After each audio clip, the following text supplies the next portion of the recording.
saith the Son of God, who hath his eyes like unto a flame of fire, and his feet are like fine brass. I know thy works, and charity, and service, and faith, and thy patience, and thy works, and the last to be more than the first. Notwithstanding, I have a few things against thee, because thou sufferest that woman Jezebel, which calleth herself a prophetess, to teach and to seduce my servants to commit fornication, and to eat things sacrificed unto idols. And I gave her space to repent of her fornication, and she repented not. Behold, I will cast her into a bed, and them that commit adultery with her into great tribulation, except they repent of their deeds. And I will kill her children with death, and all the churches shall know that I am he which searcheth the reins and hearts. And I will give unto every one of you according to your works. But unto you I say, and unto the rest in Thyatira, as many as have not this doctrine, and which have not known the depths of Satan as they speak, I will put upon you none other burden, but that which ye have already. Hold fast till I come. And he that overcometh, and keepeth my works unto the end, to him will I give power over the nations, and he shall rule them with a rod of iron, as the vessels of a potter shall they be broken to shivers, even as I received of my Father. And I will give him the morning star. He that hath an ear, let him hear what the Spirit saith unto the churches. Revelation chapter 3. Oh, you don't like the flute? And unto the angel of the church in Sardis write, These things saith he that hath the 7 spirits of God and the 7 stars. I know thy works, that thou hast a name, that thou livest, and art dead. Be watchful, and strengthen the things which remain that are ready to die. For I have not found thy works perfect before God.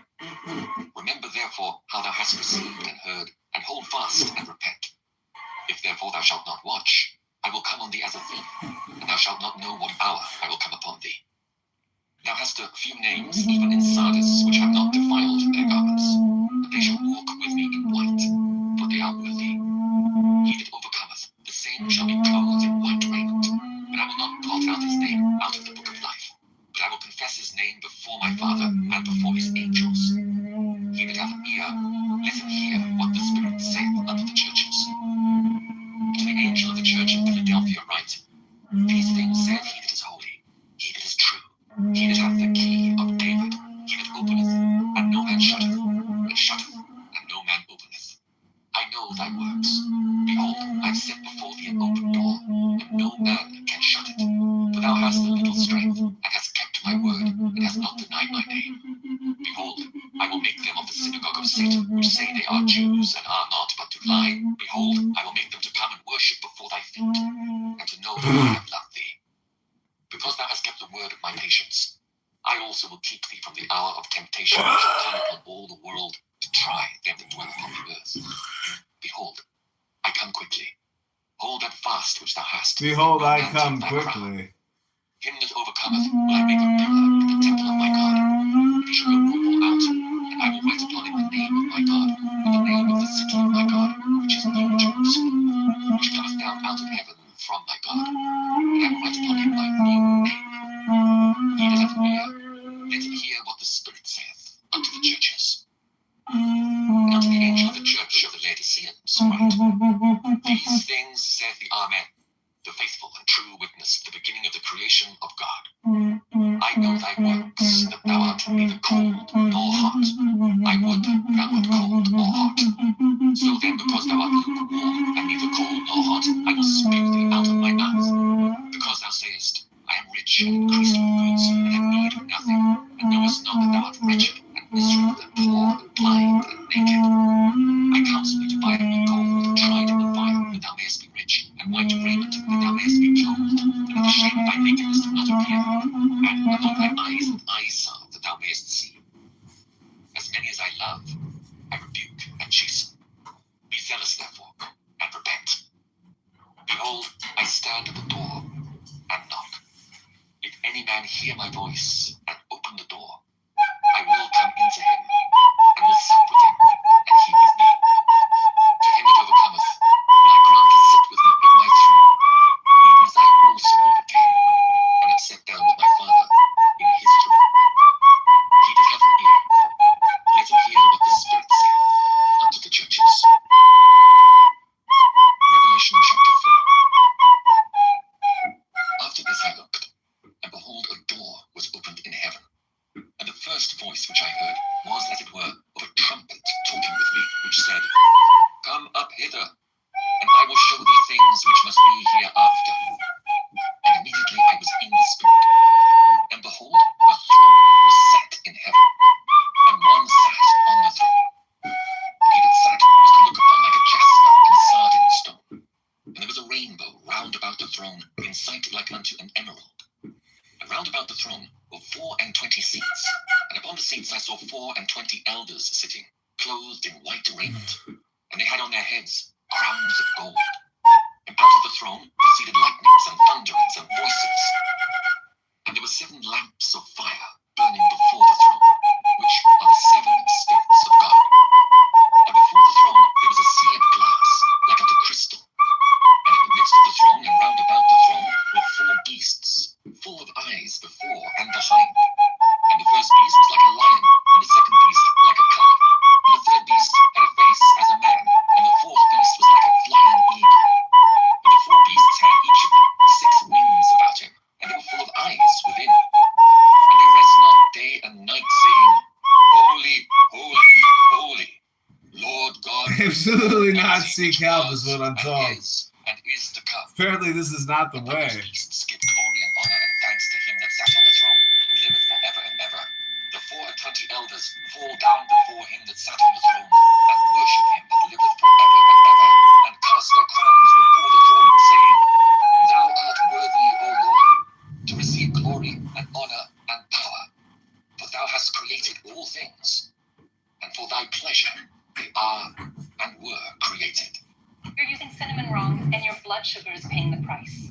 Let me explain. This isn't your typical herbal book. Revelation chapter 5.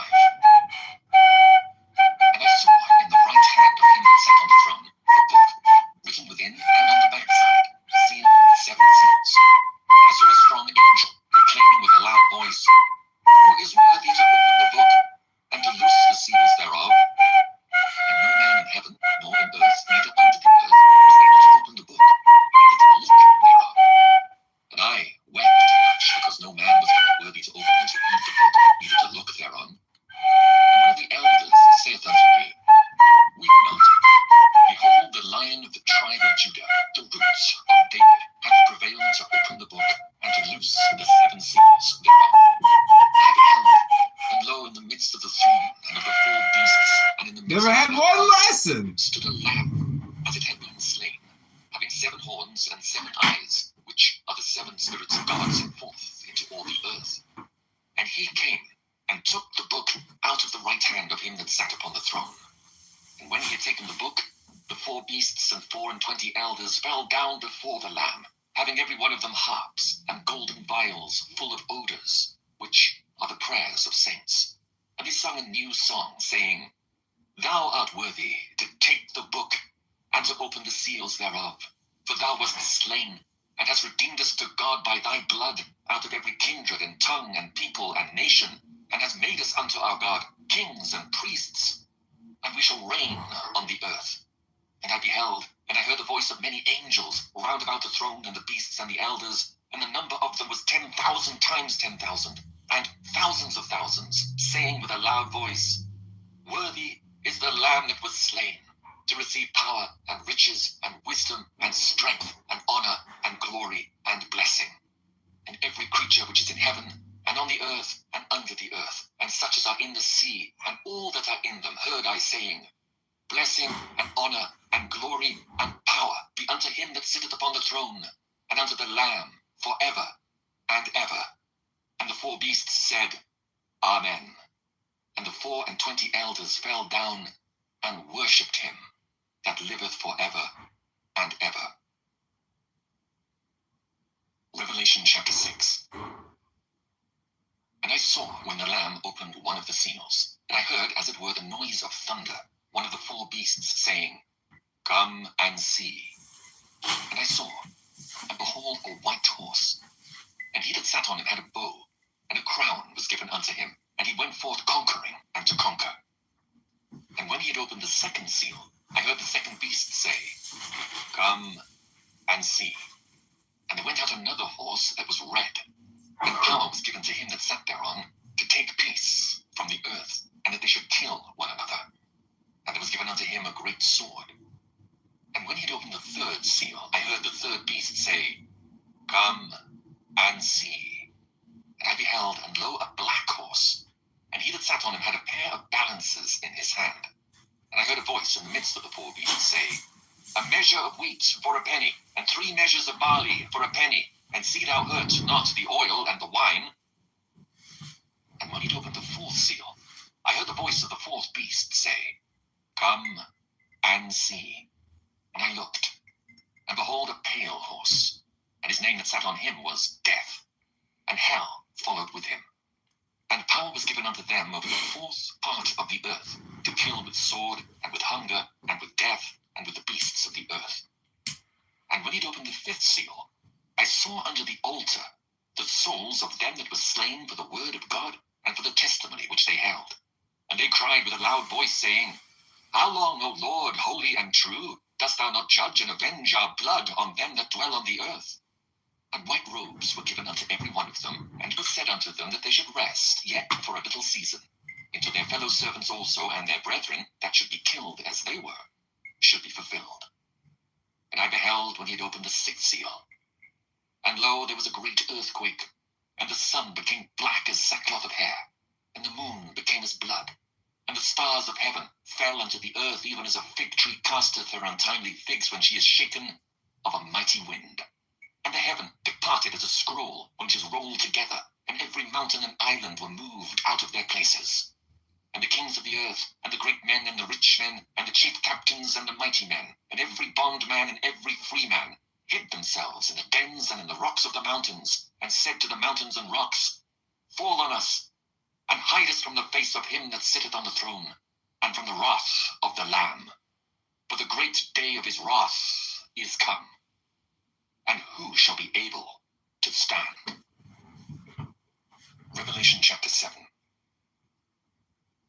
And after these things I saw 4 angels standing on the 4 corners of the earth, holding the 4 winds of the earth, that the wind should not blow on the earth, nor on the sea, nor on any tree. And I saw another angel ascending from the east, having the seal of the living God. And he cried with a loud voice to the 4 angels to whom it was given to hurt the earth and the sea, saying, Hurt not the earth, neither the sea, nor the trees, till we have sealed the servants of our God in their foreheads. And I heard the number of them which were sealed, and there were sealed 144,000 of all the tribes of the children of Israel. Of the tribe of Judah was sealed 12,000. Of the tribe of Reuben was sealed 12,000. Of the tribe of Gad was sealed 12,000. Of the tribe of Asher was sealed 12,000. Of the tribe of Nephthalim was sealed 12,000. Of the tribe of Manasseh was sealed 12,000. Of the tribe of Simeon was sealed 12,000. Of the tribe of Levi was sealed 12,000. Of the tribe of Issachar was sealed 12,000. Of the tribe of Zabulon was sealed 12,000. Of the tribe of Joseph was sealed 12,000. Of the tribe of Benjamin was sealed 12,000.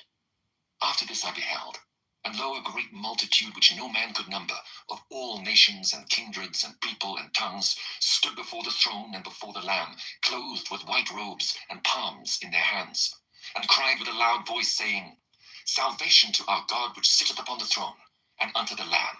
So does it bother you at all that your partner, gets treatment for premature ejaculation? No, I mean it shouldn't bother anybody. It's only made our sex life better. So Really? Mm-hmm. Yeah. Hello. And all the angels stood round about the throne, and about the elders and the 4 beasts, and fell before the throne on their faces, and worshipped God, saying, Amen. Blessing and glory and wisdom and thanksgiving and honor and power and might be unto our God for ever and ever. Amen. And one of the elders answered, saying unto me, What are these which are arrayed in white robes? And whence came they? And I said unto him, Sir, thou knowest. And he said to me, These are they which came out of great tribulation, and have washed their robes and made them white in the blood of the Lamb.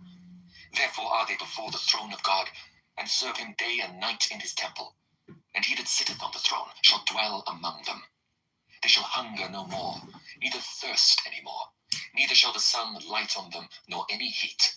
For the Lamb which is in the midst of the throne shall feed them, and shall lead them unto living fountains of waters. And God shall wipe away all tears from their eyes. Revelation chapter 8. And when he had opened the seventh seal, there was silence in heaven about the space of half an hour. And I saw the seven angels which stood before God, and to them were given seven trumpets. And another angel came and stood at the altar, having a golden censer, and it was given unto him much incense, that he should offer it with the prayers of all saints upon the golden altar which was before the throne. And the smoke of the incense which came with the prayers of the saints ascended up before God out of the angel's hand. And the angel took the censer and filled it with fire of the altar and cast it into the earth. And there were voices and thunderings and lightnings and an earthquake. And the seven angels which had the seven trumpets prepared themselves to sound. The first angel sounded, and there followed hail and fire mingled with blood, and they were cast upon the earth. And the third part of trees was burnt up, and all green grass was burnt up. And the second angel sounded, and as it were, a great mountain burning with fire was cast into the sea. And the third part of the sea became blood. And the third part of the creatures which were in the sea and had life died. And the third part of the ships were destroyed. And the third angel sounded, and there fell a great star from heaven, burning as it were a lamp, and it fell upon the third part of the rivers and upon the fountains of waters. And the name of the star is called Wormwood. And the third part of the waters became wormwood, and many men died of the waters, because they were made bitter. And the fourth angel sounded, and the third part of the sun was smitten, and the third part of the moon, and the third part of the stars, so as the third part of them was darkened. And the day shone not for a third part of it, and the night likewise. And I beheld and heard an angel flying through the midst of heaven, saying with a loud voice, Woe, woe, woe to the inhabitants of the earth, by reason of the other voices of the trumpet of the three angels, which are yet to sound. Revelation chapter 9. And the fifth angel sounded, and I saw a star fall from heaven unto the earth, and to him was given the key of the bottomless pit. And he opened the bottomless pit, and there arose a smoke out of the pit, as the smoke of a great furnace, and the sun and the air were darkened by reason of the smoke of the pit. And there came out of the smoke locusts upon the earth, and unto them was given power, as the scorpions of the earth have power. And it was commanded them that they should not hurt the grass of the earth, neither any green thing, neither any tree, but only those men which have not the seal of God in their foreheads. And to them it was given that they should not kill them, but that they should be tormented 5 months. And their torment was as the torment of a scorpion when he striketh a man. And in those days shall men seek death, and shall not find it, and shall desire to die, and death shall flee from them. And the shapes of the locusts were like unto horses prepared unto battle, and on their heads were, as it were, crowns like gold, and their faces were as the faces of men, and they had hair as the hair of women, and their teeth were as the teeth of lions, and they had breastplates, as it were, breastplates of iron, and the sound of their wings was as the sound of chariots of many horses running to battle. And they had tails like unto scorpions, and there were stings in their tails. And their power was to hurt men 5 months. And they had a king over them, which is the angel of the bottomless pit, whose name in the Hebrew tongue is Abaddon, but in the Greek tongue hath his name Apollyon. One woe is past, and behold, there come 2 woes more hereafter. And the sixth angel sounded, and I heard a voice from the 4 horns of the golden altar which is before God, saying to the 6th angel which had the trumpet, Loose the 4 angels which are bound in the great river Euphrates. And the 4 angels were loosed, which were prepared for an hour and a day and a month and a year, for to slay the third part of men. And the number of the army of the horsemen were 200,000, and I heard the number of them. And thus I saw the horses in the vision, and them that sat on them, having breastplates of fire, and of jacinth and brimstone. And the heads of the horses were as the heads of lions, and out of their mouths issued fire, and smoke, and brimstone. By these 3 was the third part of men killed, by the fire, and by the smoke, and by the brimstone which issued out of their mouths. For their power is in their mouth, and in their tails. For their tails were like unto serpents, and had heads, and with them they do hurt. And and the rest of the men which were not killed by these plagues, yet repented not of the works of their hands, that they should not worship devils, and idols of gold and silver, and brass and stone, and of wood, which neither can see, nor hear, nor walk.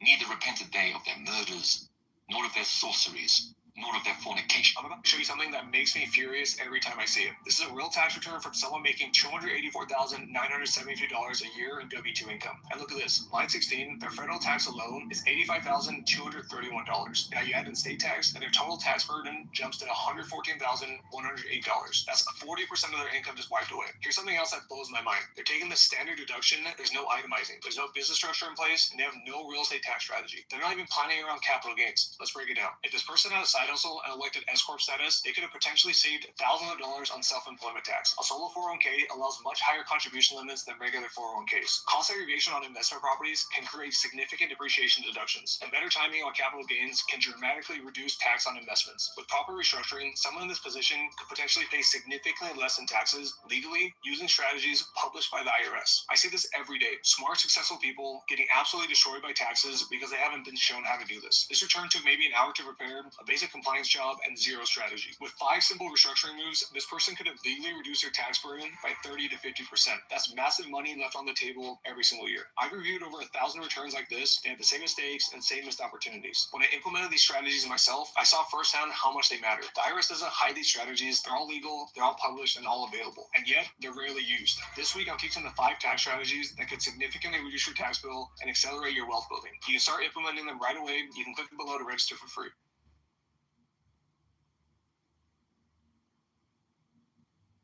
If you know, you know. But what if you don't know what you're spending every month? Experian shows you your recurring bills and subscriptions, all in one place. They can cancel the ones you don't want and could even negotiate lower rates on the bills you want to keep. You could save an average of $670 a year. It's that easy, period. With Experian, you're always in the know, you know? And closer to reaching your goals. Get the Experian app and see how much you could save.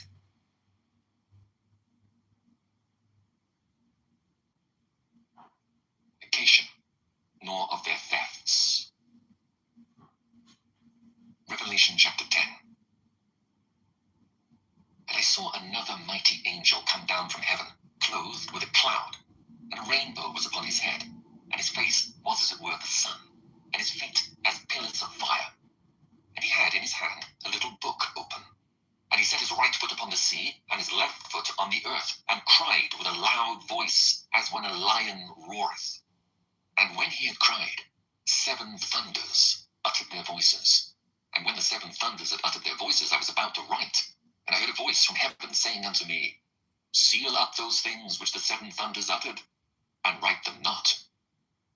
And the angel which I saw stand upon the sea and upon the earth lifted up his hand to heaven, and sware by him that liveth for ever and ever, who created heaven and the things that therein are, and the earth and the things that therein are, and the sea and the things which are therein, that there should be time no longer. But in the days of the voice of the 7th angel, when he shall begin to sound, the mystery of God should be finished, as he hath declared to his servants the prophets. And the voice which I heard from heaven spake unto me again, and said, Go and take the little book which is open in the hand of the angel which standeth upon the sea and upon the earth. And I went unto the angel, and said unto him, Give me the little book. And he said unto me, Take it, and eat it up, and it shall make thy belly bitter, but it shall be in thy mouth sweet as honey. And I took the little book out of the angel's hand, and ate it up, and it was in my mouth sweet as honey. And as soon as I had eaten it, my belly was bitter. And he said unto me, Thou must prophesy again before many peoples and nations and tongues and kings. Revelation chapter 11. And there was given me a reed like unto a rod, and the angel stood, saying, Rise, and measure the temple of God, and the altar, and them that worship therein. But the court which is without the temple leave out, and measure it not, for it is given unto the Gentiles. And the holy city shall be tread under foot 42 months. And I will give power unto my 2 witnesses, and they shall prophesy 1,260 days, clothed in sackcloth. These are the 2 olive trees, and the 2 candlesticks standing before the God man will hurt them, fire proceedeth out of their mouth, and devoureth their enemies. And if any man will hurt them, he must in this manner be killed. These have power to shut heaven, that it rain not in the days of their prophecy, and have power over waters to turn to blood, and to smite the earth with all plagues, as often as they will. And when they shall have finished their testimony, the beast that ascendeth out of the bottomless pit shall make war against them, and shall overcome them, and kill them. And their dead bodies shall lie in the street of the great city, which spiritually is called Sodom and Egypt, where also our Lord was crucified. And they of the people and kindreds and tongues and nations shall see their dead bodies 3 days and an half, and shall not suffer their dead bodies to be put in graves. And they that dwell upon the earth shall rejoice over them, and make merry, and shall send gifts one to another, because these 2 prophets tormented them that dwelt on the earth. And after 3 days and an half, the Spirit of life from God entered into them, and they stood upon their feet. And great fear fell upon them which saw them. And they heard a great voice from heaven saying unto them, Come up hither. And they ascended up to heaven in a cloud, and their enemies beheld them. And the same hour was there a great earthquake, and the 10th part of the city fell. And in the earthquake were slain of men 7,000, and the remnant were affrighted, and gave glory to the God of heaven. The second woe is past, and behold, the third woe cometh quickly. And the 7th angel sounded, and there were great voices in heaven, saying, The kingdoms of this world are become the kingdoms of our Lord and of his Christ, and he shall reign for ever and ever. And the 24 elders which sat before God on their seats fell upon their faces and worshipped God, saying, We give thee thanks, O Lord God Almighty, which art and wast and art to come, because thou hast taken to thee thy great power, and hast reigned. And the nations were angry, and thy wrath is come, and the time of the dead, that they should be judged, and that thou shouldest give reward unto thy servants the prophets, and to the saints, and them that fear thy name, small and great, and shouldest destroy them which destroy the earth. And the temple of God was opened in heaven, and there was seen in his temple the ark of his testament. And there were lightnings, and voices, and thunderings, and an earthquake, and great hail. Revelation chapter 12. And there appeared a great wonder in heaven, a woman clothed with the sun, and the moon under her feet, and upon her head a crown of 12 stars. And she, being with child, cried, travailing in birth, and pained to be delivered. And there appeared another wonder in heaven, and behold, a great red dragon, having 7 heads and 10 horns, and 7 crowns upon his heads. And his tail drew the 3rd part of the stars of heaven, and it cast them to the earth. And the dragon stood before the woman which was ready to be delivered, for to devour her child as soon as it was born. And she brought forth a man-child, who was to rule all nations with a rod of iron. And her child was caught up unto God, and to his throne. And the woman fled into the wilderness, where she had a place prepared of God, that they should feed her there 1,260 days. And there was war in heaven. Michael and his angels fought against the dragon. And the dragon fought, and his angels, and prevailed not. Neither was their place found any more in heaven.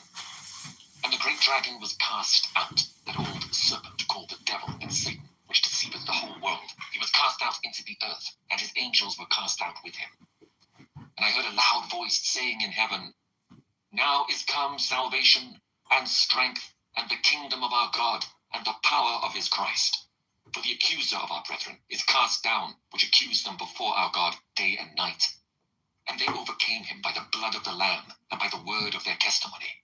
And they loved not their lives unto the death. Therefore rejoice, ye heavens, and ye that dwell in them. Woe to the inhabitants of the earth and of the sea. For the devil is come down unto you, having great wrath, because he knoweth that he hath but a short time.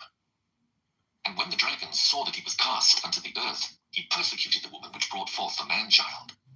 And to the woman were given 2 wings of a great eagle, that she might fly into the wilderness, into her place, where she is nourished for a time, and times, and half a time, from the face of the serpent. And the serpent cast out of his mouth water as a flood after the woman, that he might cause her to be carried away of the flood. And the earth helped the woman. And the earth opened her mouth and swallowed up the flood which the dragon cast out of his mouth. And the dragon was wroth with the woman, and went to make war with the remnant of her seed, which keep the commandments of God, and have the testimony of Jesus Christ. Revelation chapter 13. And I stood upon the sand of the sea, and saw a beast rise up out of the sea, having 7 heads and 10 horns, and upon his horns 10 crowns, and upon his heads the name of blasphemy. And the beast which I saw was like unto a leopard, and his feet were as the feet of a bear, and his mouth as the mouth of a lion. And the dragon gave him his power and his seat and great authority.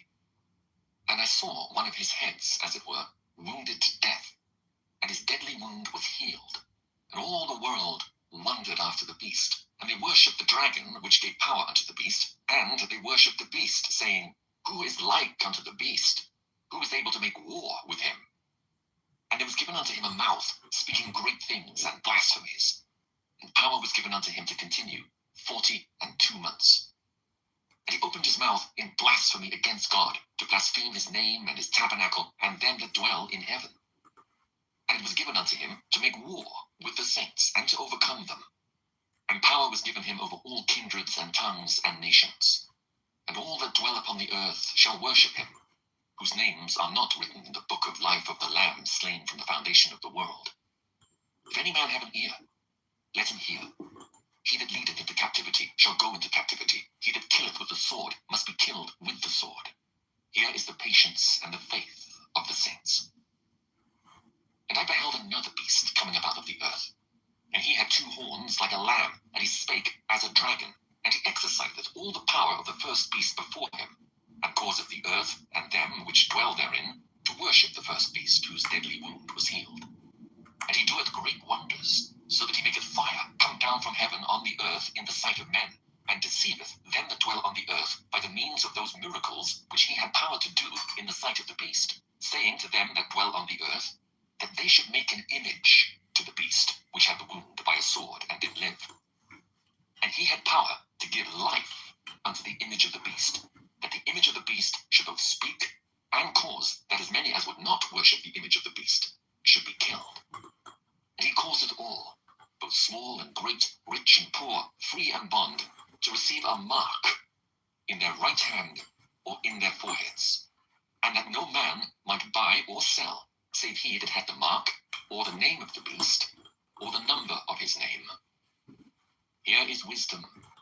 Let him that hath understanding count the number of the beast, for it is the number of a man, and his number is 666. Revelation chapter 14.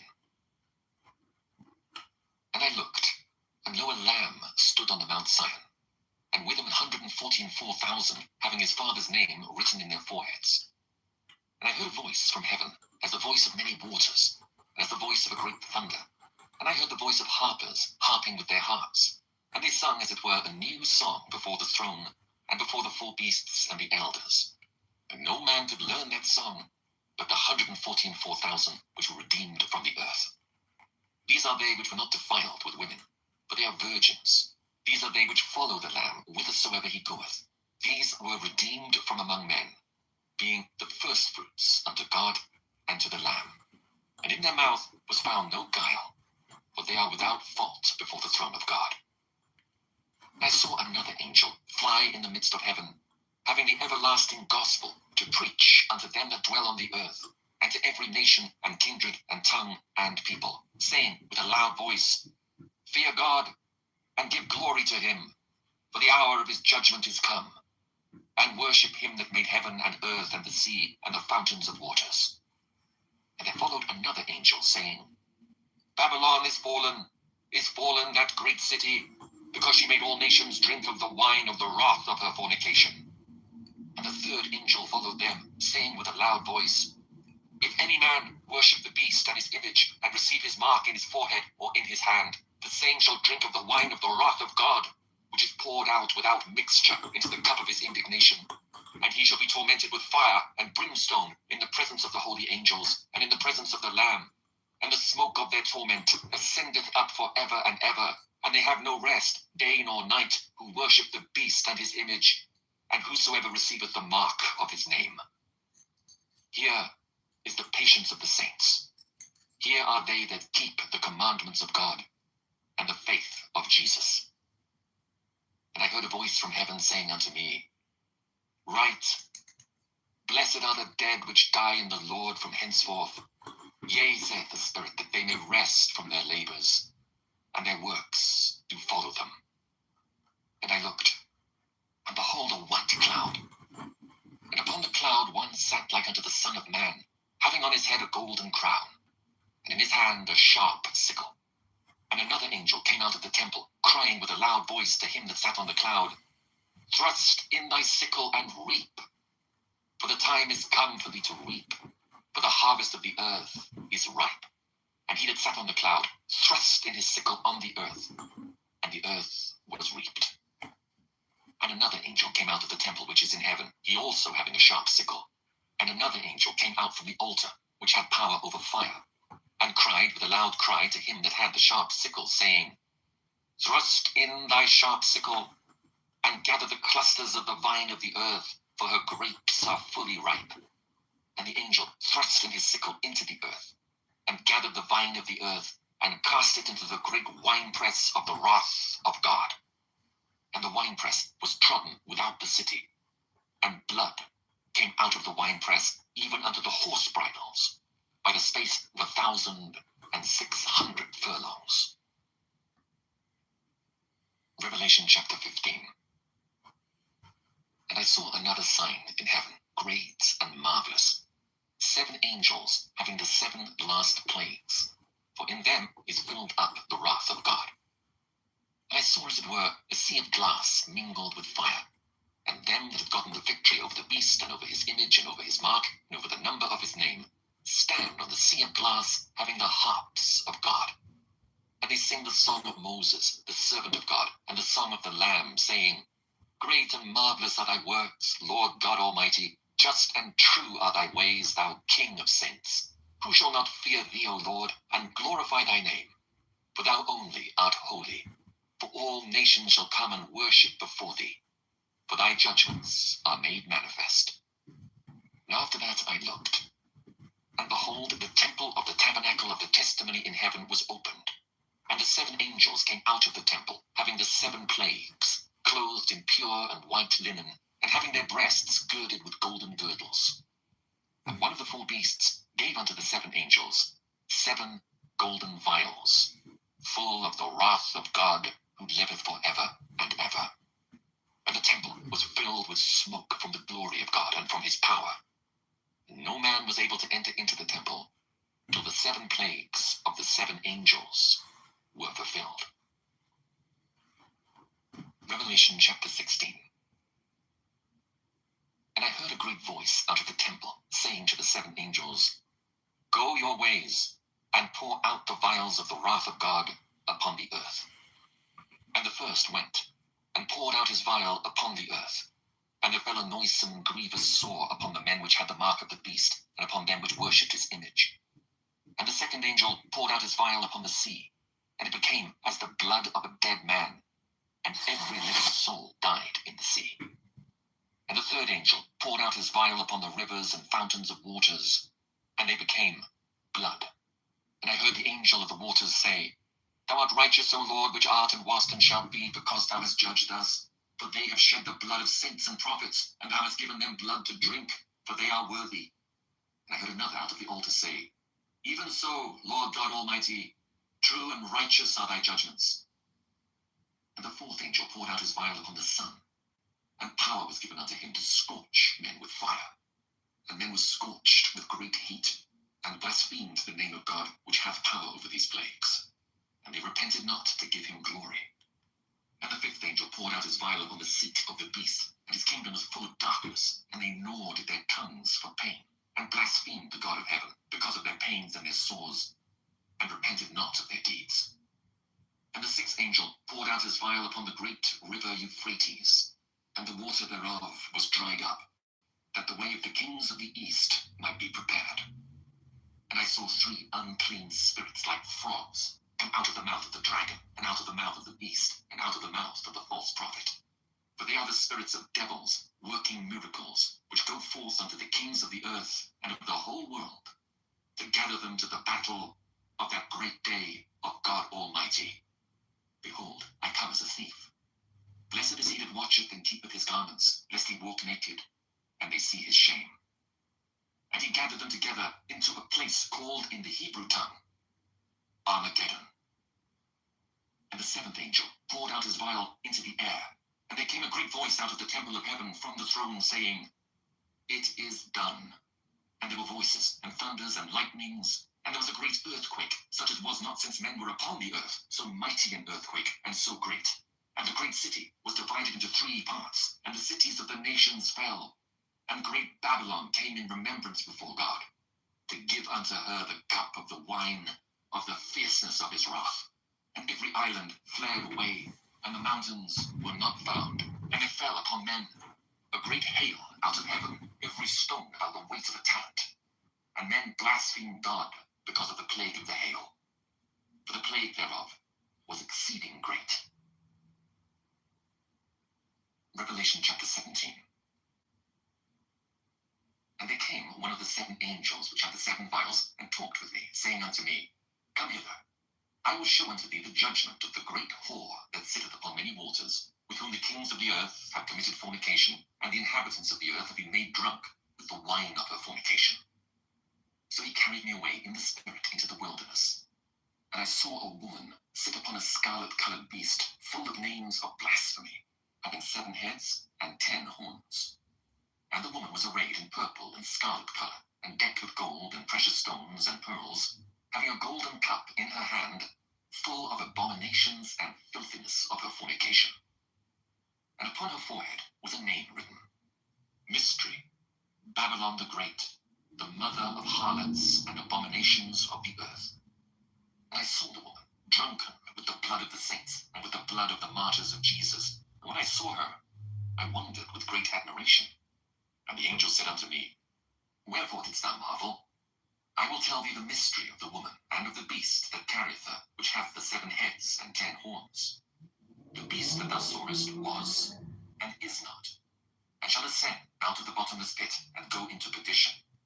And they that dwell on the earth shall wonder, whose names were not written in the book of life from the foundation of the world, when they behold the beast that was, and is not, and yet is. And here is the mind which hath wisdom. The 7 heads are 7 mountains on which the woman sitteth, and there are 7 kings. 5 are fallen, and 1 is, and the other is not yet come, and when he cometh, he must continue a short space. And the beast that was, and is not, even he is the 8th, and is of the 7, and goeth into perdition. And the 10 horns which thou sawest are 10 kings, which have received no kingdom as yet, but receive power as kings 1 hour with the beast. These have 1 mind, and shall give their power and strength unto the beast. These shall make war with the Lamb, and the Lamb shall overcome them. For he is Lord of lords and King of kings, and they that are with him are called and chosen and faithful. And he saith unto me, The waters which thou sawest, where the whore sitteth, are peoples, and multitudes, and nations, and tongues. And the 10 horns which thou sawest upon the beast, these shall hate the whore, and shall make her desolate and naked, and shall eat her flesh, and burn her with fire. For God hath put in their hearts to fulfill his will, and to agree, and give their kingdom unto the beast, until the words of God shall be fulfilled. And the woman which thou sawest is that great city which reigneth over the kings of the earth. Revelation chapter 18. And after these things I saw another angel come down from heaven, having great power, and the earth was lightened with his glory. And he cried mightily with a strong voice, saying, Babylon the Great is fallen, and is become the habitation of devils, and the hold of every foul spirit, and a cage of every unclean and hateful bird. For all nations have drunk of the wine of the wrath of her fornication, and the kings of the earth have committed fornication with her, and the merchants of the earth are waxed rich through the abundance of her delicacies.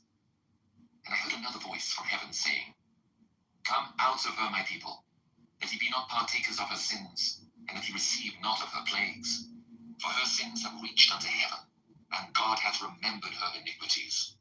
Reward her even as she rewarded you, and double unto her, double according to her works. In the cup which she hath filled, fill to her double. How much she hath glorified herself, and lived deliciously, so much torment and sorrow give her. For she saith in her heart, I sit a queen, and am no widow, and shall see no sorrow. Therefore shall her plagues come in one day, death, and mourning, and famine, and she shall be utterly burned with fire. For strong is the Lord God, who judgeth her. And the kings of the earth, who have committed fornication, and lived deliciously with her, shall bewail her, and lament for her, when they shall see the smoke of her burning, standing afar off for the fear of her torment, saying, Alas, alas, that great city Babylon, that mighty city! For in 1 hour is thy judgment come. And the merchants of the earth shall weep and mourn over her. But no man buyeth their merchandise any more. The merchandise of gold and silver, and precious stones, and of pearls, and fine linen, and purple, and silk, and scarlet, and all thine wood, and all manner vessels of ivory, and all manner vessels of most precious wood, and of brass, and iron, and marble, and cinnamon, and odors, and ointments, and frankincense, and wine, and oil, and fine flour, and wheat, and beasts, and sheep, and horses, and chariots, and slaves, and souls of men. And the fruits that thy soul lusted after are departed from thee, and all things which were dainty and goodly are departed from thee, and thou shalt find them no more at all. The merchants of these things, which were made rich by her, shall stand afar off for the fear of her torment, weeping and wailing, and saying, Alas, alas, that great city, that was clothed in fine linen, and purple, and scarlet, and decked with gold, and precious stones, and pearls. For in 1 hour so great riches is come to naught. And every shipmaster, and all the company in ships, and sailors, and as many as trade by sea, stood afar off, and cried, when they saw the smoke of her burning, saying, What city is like unto this great city? And they cast dust on their heads, and cried, weeping and wailing, saying, Alas, alas, that great city, wherein were made rich all that had ships in the sea, by reason of her costliness. For in 1 hour is she made desolate. Rejoice over her, thou heaven, and ye holy apostles and prophets, for God hath avenged you on her. And a mighty angel took up a stone like a great millstone, and cast it into the sea, saying, Thus with violence shall that great city Babylon be thrown down, and shall be found no more at all.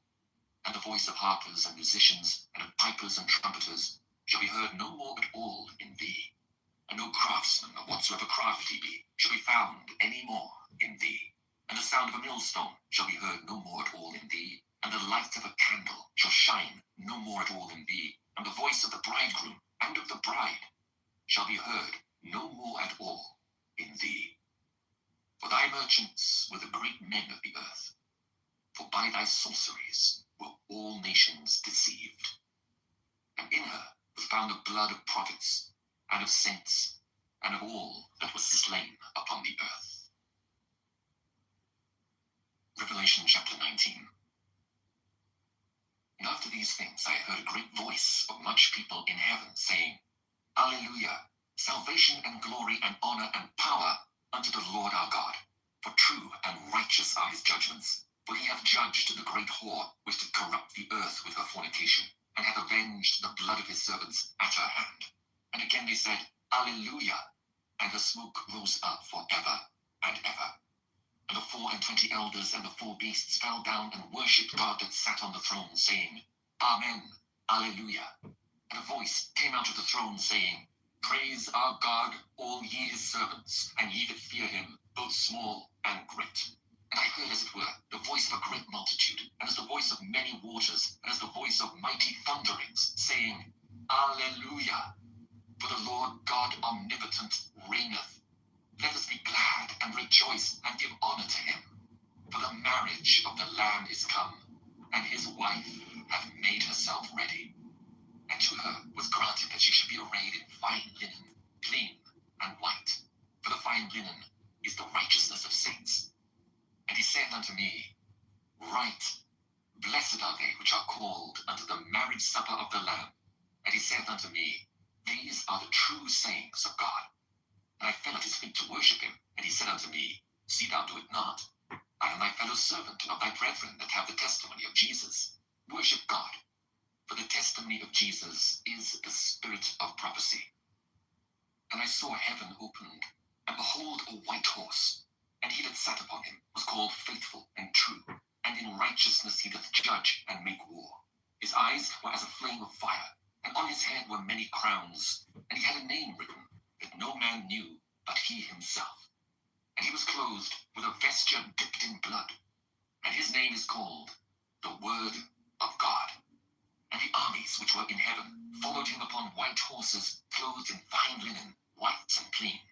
And out of his mouth goeth a sharp sword, that with it he should smite the nations. And he shall rule them with a rod of iron. And he treadeth the winepress of the fierceness and wrath of Almighty God. And he hath on his vesture and on his thigh a name written, King of Kings and Lord of Lords. And I saw an angel standing in the sun, and he cried with a loud voice, saying to all the fowls that fly in the midst of heaven, Come and gather yourselves together unto the supper of the great God, that he may eat the flesh of kings, and the flesh of captains, and the flesh of mighty men, and the flesh of horses, and of them that sit on them, and the flesh of all men, both free and bond, both small and great. And I saw the beast, and the kings of the earth and their armies, gathered together to make war against him that sat on the horse, and against his army. And the beast was taken, and with him the false prophet that wrought miracles before him, with which he deceived them that had received the mark of the beast, and them that worshipped his image. These both were cast alive into a lake of fire, burning with brimstone. And the remnant was slain with the sword of him that sat upon the horse, which sword proceeded out of his mouth. And all the fowls were filled with their flesh. Revelation chapter 20. And I saw an angel come down from heaven, having the key of the bottomless pit, and a great chain in his hand. And he laid hold on the dragon, that old serpent which is the devil and Satan, and bound him 1,000 years, and cast him into the bottomless pit, and shut him up, and set a seal upon him, that he should deceive the nations no more, till the 1,000 years should be fulfilled. And after that he must be loosed a little season. And I saw thrones, and they sat on them, and judgment was given unto them. And I saw the souls of them that were beheaded for the witness of Jesus and for the word of God, and which had not worshipped the beast, neither his image, neither had received his mark upon their foreheads or in their hands. And they lived and reigned with Christ 1,000 years. But the rest of the dead lived not again until the 1,000 years were finished. This is the first resurrection. Blessed and holy is he that hath part in the first resurrection. Such the second death hath no power, but they shall be priests of God and of Christ, and shall reign with him 1,000 years. And when the 1,000 years are expired, Satan shall be loosed out of his prison, and shall go out to deceive the nations which are in the four quarters of the earth, Gog and Magog, to gather them together to battle, the number of whom is as the sand of the sea. And they went up on the breadth of the earth, and compassed the camp of the saints about, and the beloved city. And fire came down from God out of heaven, and devoured them. And the devil that deceived them was cast into the lake of fire and brimstone, where the beast and false prophet are, and shall be tormented day and night, forever and ever. And I saw a great white throne, and him that sat on it, from whose face the earth and the heaven fled away, and there was found no place for them. And I saw the dead, small and great, stand before God. And the books were opened. And another book was opened, which is the book of life. And the dead were judged out of those things which were written in the books, according to their works. And the sea gave up the dead which were in it, and death and hell delivered up the dead which were in them. And they were judged every man according to their works. Death and hell were cast into the lake of fire. This is the second death. And whosoever was not found written in the book of life was cast into the lake of fire. Revelation chapter 21. And I saw a new heaven and a new earth. For the first heaven and the first earth were passed away, and there was no more sea. And I, John, saw the holy city, New Jerusalem, coming down from God out of heaven, prepared as a bride adorned for her husband. And I heard a great voice out of heaven saying, Behold, the tabernacle of God is with men, and he will dwell with them, and they shall be his people, and God himself shall be with them, and be their God. And God shall wipe away all tears from their eyes, and there shall be no more death, neither sorrow, nor crying, neither shall there be any more pain, for the former things are passed away. And he that sat upon the throne said, Behold, I make all things new. And he said unto me, Write, for these words are true and faithful. And he said unto me, It is done. I am Alpha and Omega, the beginning and the end. I will give unto him that is athirst of the fountain of the water of life freely. He that overcometh shall inherit all things, and I will be his God, and he shall be my son. But the fearful and unbelieving and the abominable and murderers and whoremongers and sorcerers and idolaters and all liars shall have their part in the lake which burneth with fire and brimstone, which is the second death. And there came unto me one of the 7 angels, which had the 7 vials full of the 7 last plagues, and talked with me, saying, Come hither, I will show thee the bride, the Lamb's wife. And he carried me away in the spirit to a great and high mountain, and showed me that great city, the holy Jerusalem, descending out of heaven from God, having the glory of God. And her light was like unto a stone most precious, even like a jasper stone, clear as crystal, and had a wall great and high, and had 12 gates, and at the gates 12 angels, and names written thereon, which are the names of the 12 tribes of the children of Israel. On the east 3 gates, on the north 3 gates, on the south 3 gates, and on the west 3 gates. And the wall of the city had 12 foundations, and in them the names of the 12 apostles of the Lamb. And he that talked with me had a golden reed to measure the city and the gates thereof and the wall thereof. And the city lieth 4 square, but the length is as large as the breadth. And he measured the city with the reed 12,000 furlongs. The length and the breadth and the height of it are equal. And he measured the wall thereof 144 cubits, according to the measure of a man, that is, of the angel. And the building of the wall of it was of jasper, and the city was pure gold, like unto clear glass. And the foundations of the wall of the city were garnished with all manner of precious stones. The first foundation was jasper, the second sapphire, the third a chalcedony, the fourth an emerald, the fifth sardonyx, the sixth sardius, the seventh chrysolite, the eighth beryl, the ninth a topaz, the 10th a chrysoprasus, the 11th a jacinth, the 12th an amethyst. And the 12 gates were 12 pearls. Every several gate was of 1 pearl. And the street of the city was pure gold, as it were transparent glass. And I saw no temple therein, for the Lord God Almighty and the Lamb are the temple of it. And the city had no need of the sun, neither of the moon to shine in it, for the glory of God did lighten it, and the Lamb is the light thereof. And the nations of them which are saved shall walk in the light of it, and the kings of the earth do bring their glory and honor into it. And the gates of it shall not be shut at all by day, for there shall be no night there. And they shall bring the glory and honor of the nations into it.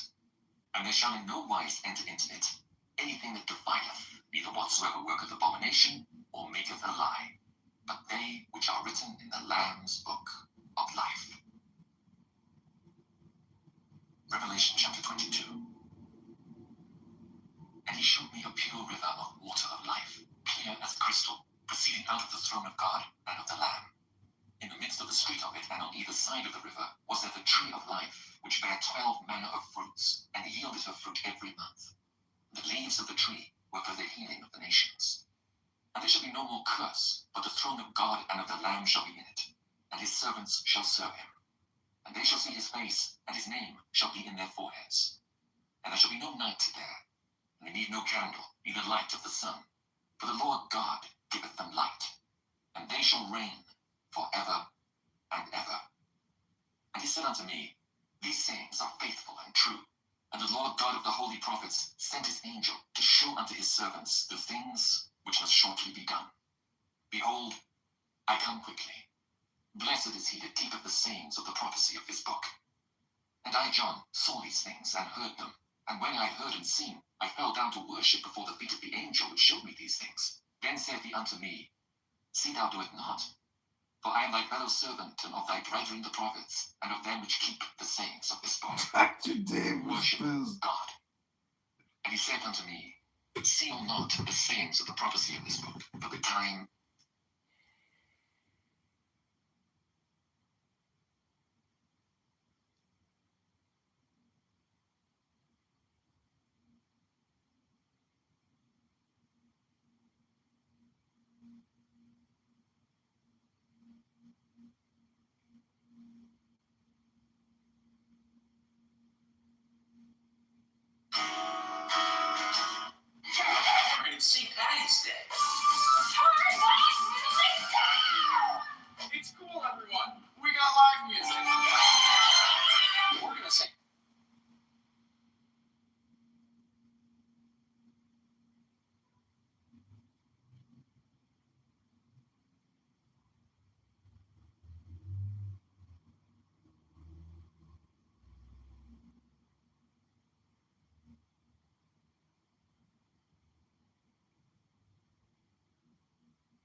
You go.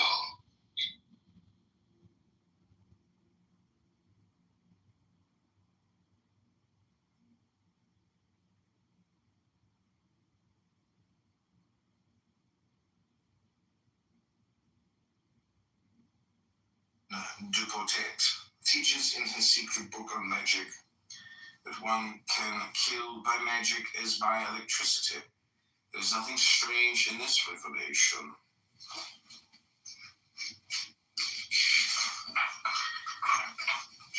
Revelation for anyone who is well acquainted with the analogies of nature.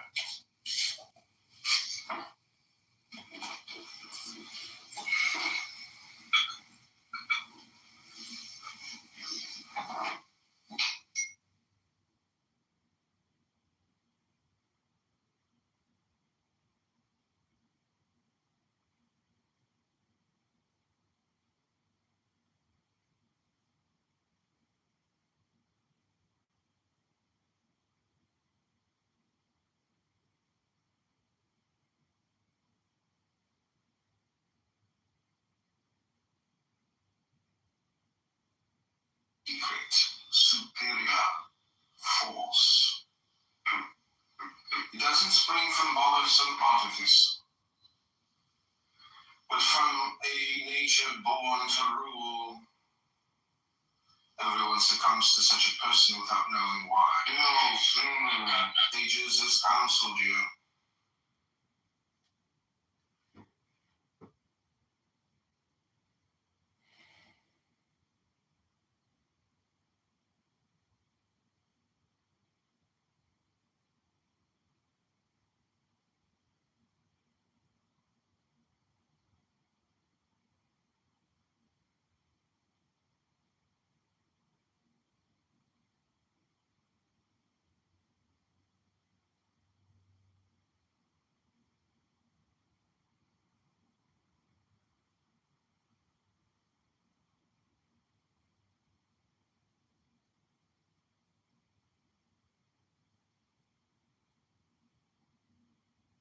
Okay, so yeah, man, for now.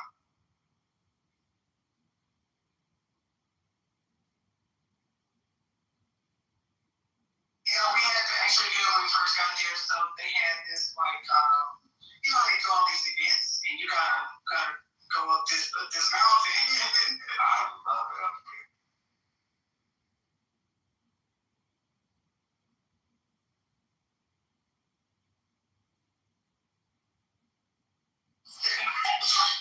Why you laughing? This 19th Ryota. Right.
To think, and you all have to write. So for some of you, it could be difficult.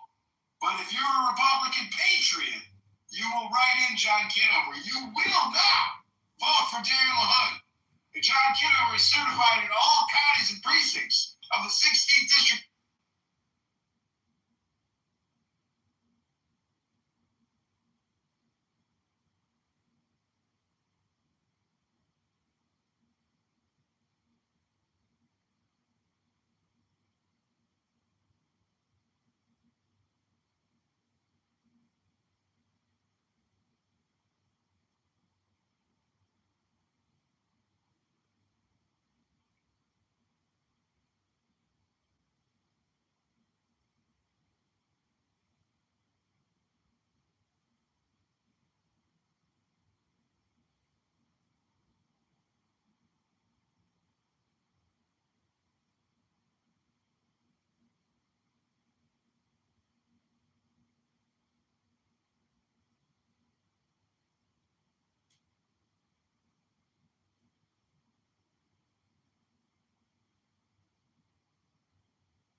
I could not be more flattered and excited to be with all of you in this room. This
in all counties and precincts of the 16th district, so be sure to write in John Kitover for the 16th district to unseat and defeat Darren LaHood.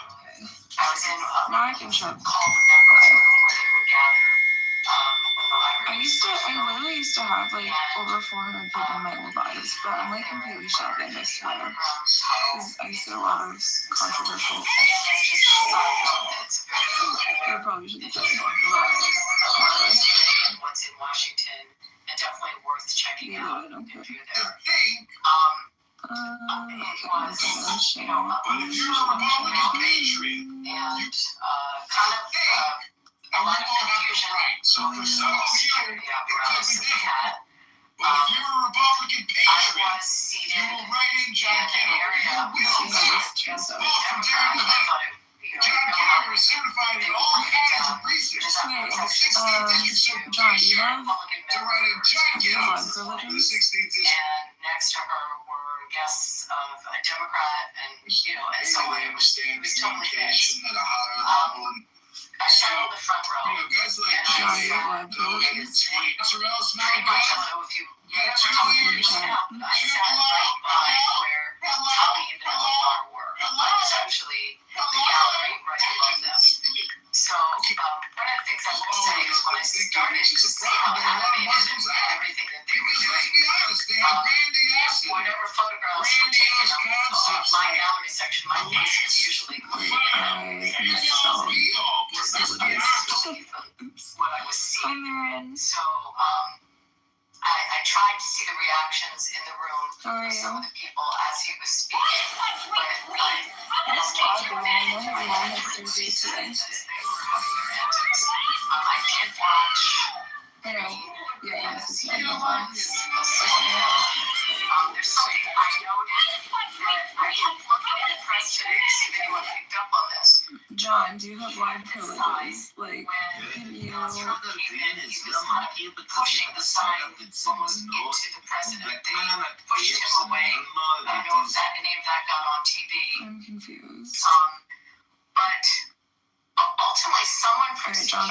text you really came quick. over, stood next to him, was like whispering in his ear, talking to him. I have no idea what was said, but then 3 members of Congress from Texas came over, and you have to tell me, Gary, if any of this got shown on any of the TV footage, came and stood in front of him.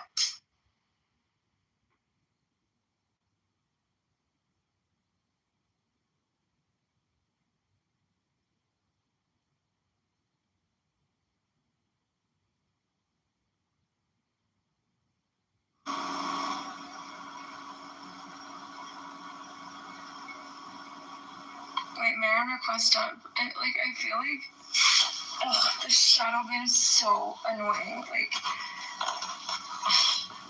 I'm getting so frustrated. And it's not like because I'm trying to be an influencer by any means, but like, it sucks going from like a huge platform to not, because yeah, exactly, they're silencing everyone. And also, so I knew that Larry Ellison, after he bought this app, now BB and Larry are going together to try to take over X. I watched a video on it earlier. It's crazy. Oh, there you go. Hey, Marin, baby, you want to come up?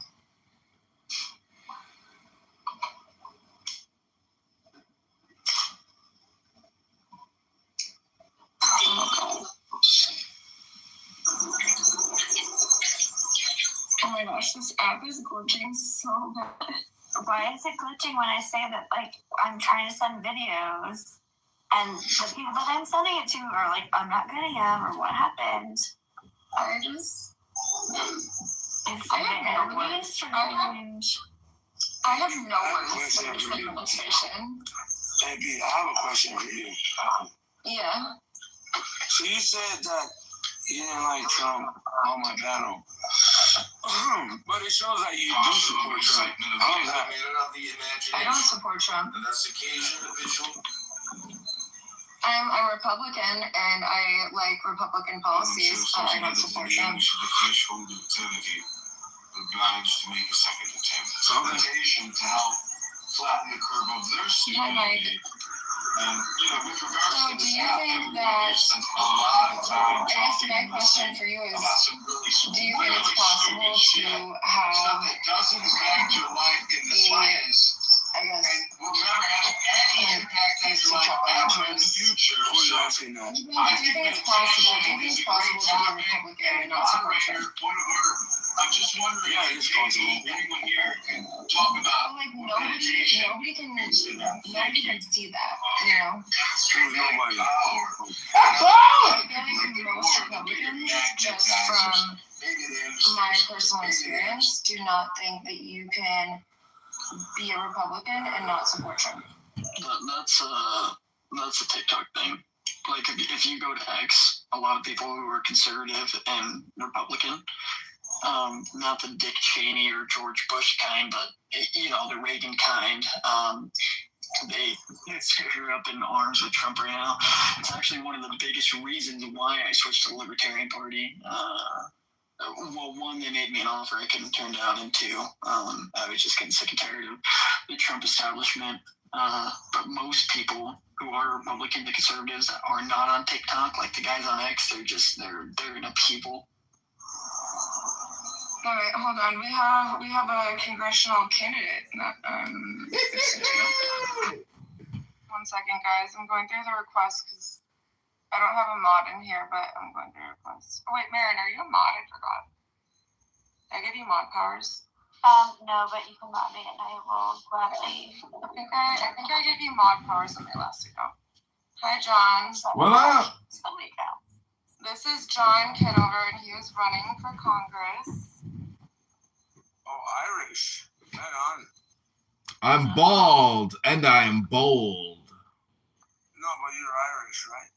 I wish I were drunk. I'm giving you mod power because like you know how crazy people get from like my old followers that like come in here and say disgusting, crazy, insane things. I got you. Okay, so Crazy. Okay, now you're under all of our. Yeah, we notice the. I know they like follow me. They constantly follow me. Like, get a life, get a job. Like, what on earth? No, I'm not the follow you. All right, Marin, you have full mod power now. No, but it's just like insane. Since I had a huge following on my last account, people just follow me. But No, I didn't do it. I got wait, you. did you do it? Who is? Yeah, I got it. Thank you. John, do you want to talk about what you're running on? I'm running in the 16th district. I'm unfortunately a write-in candidate. They removed me from the ballot for insufficient signatures. It's very difficult to get on a ballot because anyone can challenge you. They can challenge every signature, and that means you have to go out and get a second set of signatures notarized and then go through what they call it's like a superficial political court. Anyways, I'm running to unseat Darren LaHood, and it turns out that being a write-in candidate is actually not an impossibility because there's other write-in candidates and they're running very sophisticated marketing campaigns on Facebook, Instagram, etc.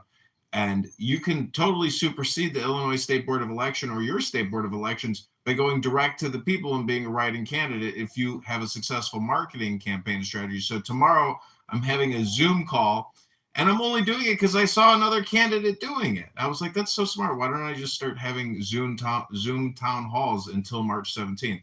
So I'm with you, the former speaker who said he's more of a libertarian now. I'm an extreme fiscal conservative. $140 trillion in debt is insane. 40 trillion in funded debt, 100 trillion in unfunded debt. We're spending 7.2 trillion a year. We're collecting 5 trillion a year in taxes. I think the COVID-19 ZAVs was a huge scamdemic, pandemic, cost us trillions and trillions and trillions and trillions. And I'm running to defeat and unseat Darren LaHood, who wants to take away your gun rights, which we most likely will need. Hold on. I'm going to cut you off for a second. Since they watch me so closely, just say pew pew. Pew pew. I actually want to ask you a question. Are you familiar with the Libertarian Party at all? Yeah, I supported Ron Paul and worked on his campaign back in 2000 and was it 10, 11, 12? So I'm actually a panel member for the Mises Caucus. Oh, great. I do this outside of TikTok, obviously, to be a part of the Mises Caucus. Reach out to me in DMs. I mean, Libertarian Party is the third biggest party that we have, second to the RNC and the DNC. Yeah. Reach out to me in the DMs because we're. It's got weight. Hoping and praying that we can get some kind of grassroots movements going. I mean, as long as you're on the side of individual liberty, I'm all for it. I'm gonna run I'm actually gonna run with Victoria here. We're both gonna file for the mayoralship in Chicago. We're both gonna be mayoral candidates in Chicago, hopefully. So I'm probably gonna run as a libertarian because I've run as a Republican. I've gotten no support from the Chicago GOP, Illinois GOP. They don't exist. They have no money. It's totally independent. And so why not run as a libertarian? Because if you run as a libertarian, you're not going to be challenged. You're not going to be challenged, and you're not going to have any competition because nobody runs as a libertarian. It's already a recognized party. And on the ballot, there's 3 options: Republican, Democrat, and Lib. They don't even say libertarian on the ballot. They literally say Lib. And in today's Democrat liberal world, I mean, why not run as a Lib? They won't even know it's a libertarian. I have a question though to the gentleman, Illinois. It sounds like you voted for Trump. Is that right or wrong? You talking to me? Yes. Yeah, I voted Trump 3 times. Tres tiempos para el presidente de los Estados Unidos, Donald John Trump, the greatest president America has ever had. Despite Victoria's TDS syndrome, I am convinced that people one day will learn to love Donald Trump in el futuro, señor. Why would you like to love Trump? I mean, it all just went down. The British. What's going on? Ireland? What is going on? So now, are you regretting your vote? No, I don't regret my vote. No, I don't. Versus Kamala Harris and Tim Walz, there's absolutely no way I regret my vote. Okay, so like this is my theory, right? Okay, so I just did not see another viable solution. I told you. We haven't had like a viable independent candidate since 1970. I forget the person's name to be 100% honest, but there's just, you have to have, and this is why I will never run as like a libertarian or like as a third party, because you just don't, and no offense to you, John, but like you don't have a chance. No, I'm not saying you personally don't have a chance. I'm just saying, like, in general, historically, it is proven that you don't have a chance running as a libertarian. So you have to pick one side or the other. That's not true, because governors right now, board members across the country are actually libertarian. You have to. You'd be shocked. Surprisingly, the majority of your mayoral elections and your state elections, libertarians actually win the majority of the time. It's really only at the federal level that we have a uniparty or some kind of two-party state that we're seeing right now. I guess I'd have a question though for you, John. You say Trump is the greatest president ever, and I'm a little. I'm being facetious. I'm being facetious. Oh, okay. Well, I have a couple questions for you. Are you stand with the idea of socialism or even democratic socialism? Well, I think at 140 trillion. I am a part of the Mises Conscience. Yeah, I understand. What you say. Listen, I think that actually everybody is a libertarian, but politics divides us and confuses us, meaning that we should all agree on economic philosophy, which is how to run a business at a profit. Not extreme insane profits, but running a pizza shop at a profit. And if our government can't do that, it has failed. And it just fails every single month, every quarter, every year. And it won't stop failing until actual truth teller candidates throw their hats in the ring. And even though a libertarian may be a loser and can't beat the Republicans and the Democrats, the point is, just by participating, it gives you the ability to communicate in a political communication complex. And so it's very important to run and to participate, even if you're going to lose. I ran for Congress, and before this I ran for committee person. And the point is, it cost me very little to run for Congress, just a few $1,000s. And so it's really about the opportunity to communicate in the public space with politicians who we all know suck. And that's the big opportunity. And a lot of this is like self-promotion. And so if you're already an influencer, for God's sakes, you got to get involved, because the situation is that bad fiscally. And it's just common sense at this point that young people, Gen Zers, etc., like, they're fucked. And most people who think they have a pension now really have half of a pension. And really, your savings are not your savings. You like about half of your savings is what there's really out there. If everybody liquidated, the point is the whole system is built on a massive debt bubble, and the Federal Reserve and their charter and our Congress representatives have literally bankrupted the country. It's bankrupt, 100 times over. It's insane. So we have to cut the borrowing, we have to cut the spending, and we have to be honest. And we can't create artificial economies. 40% of the economy is completely borrowed. So we need a real economy. We need real transparency. We have no integrity. We have no virtue. We just borrow and spend and create a Ponzi scheme. It's a scam. We are all participants in a giant fiscal scam. Hello? Didn't Trump bankrupt several times? What are you talking about? It's not about Trump's personal business history. It's about our national economy and the national debt. Trump is a salesman. I'm scared about him bankruptcy.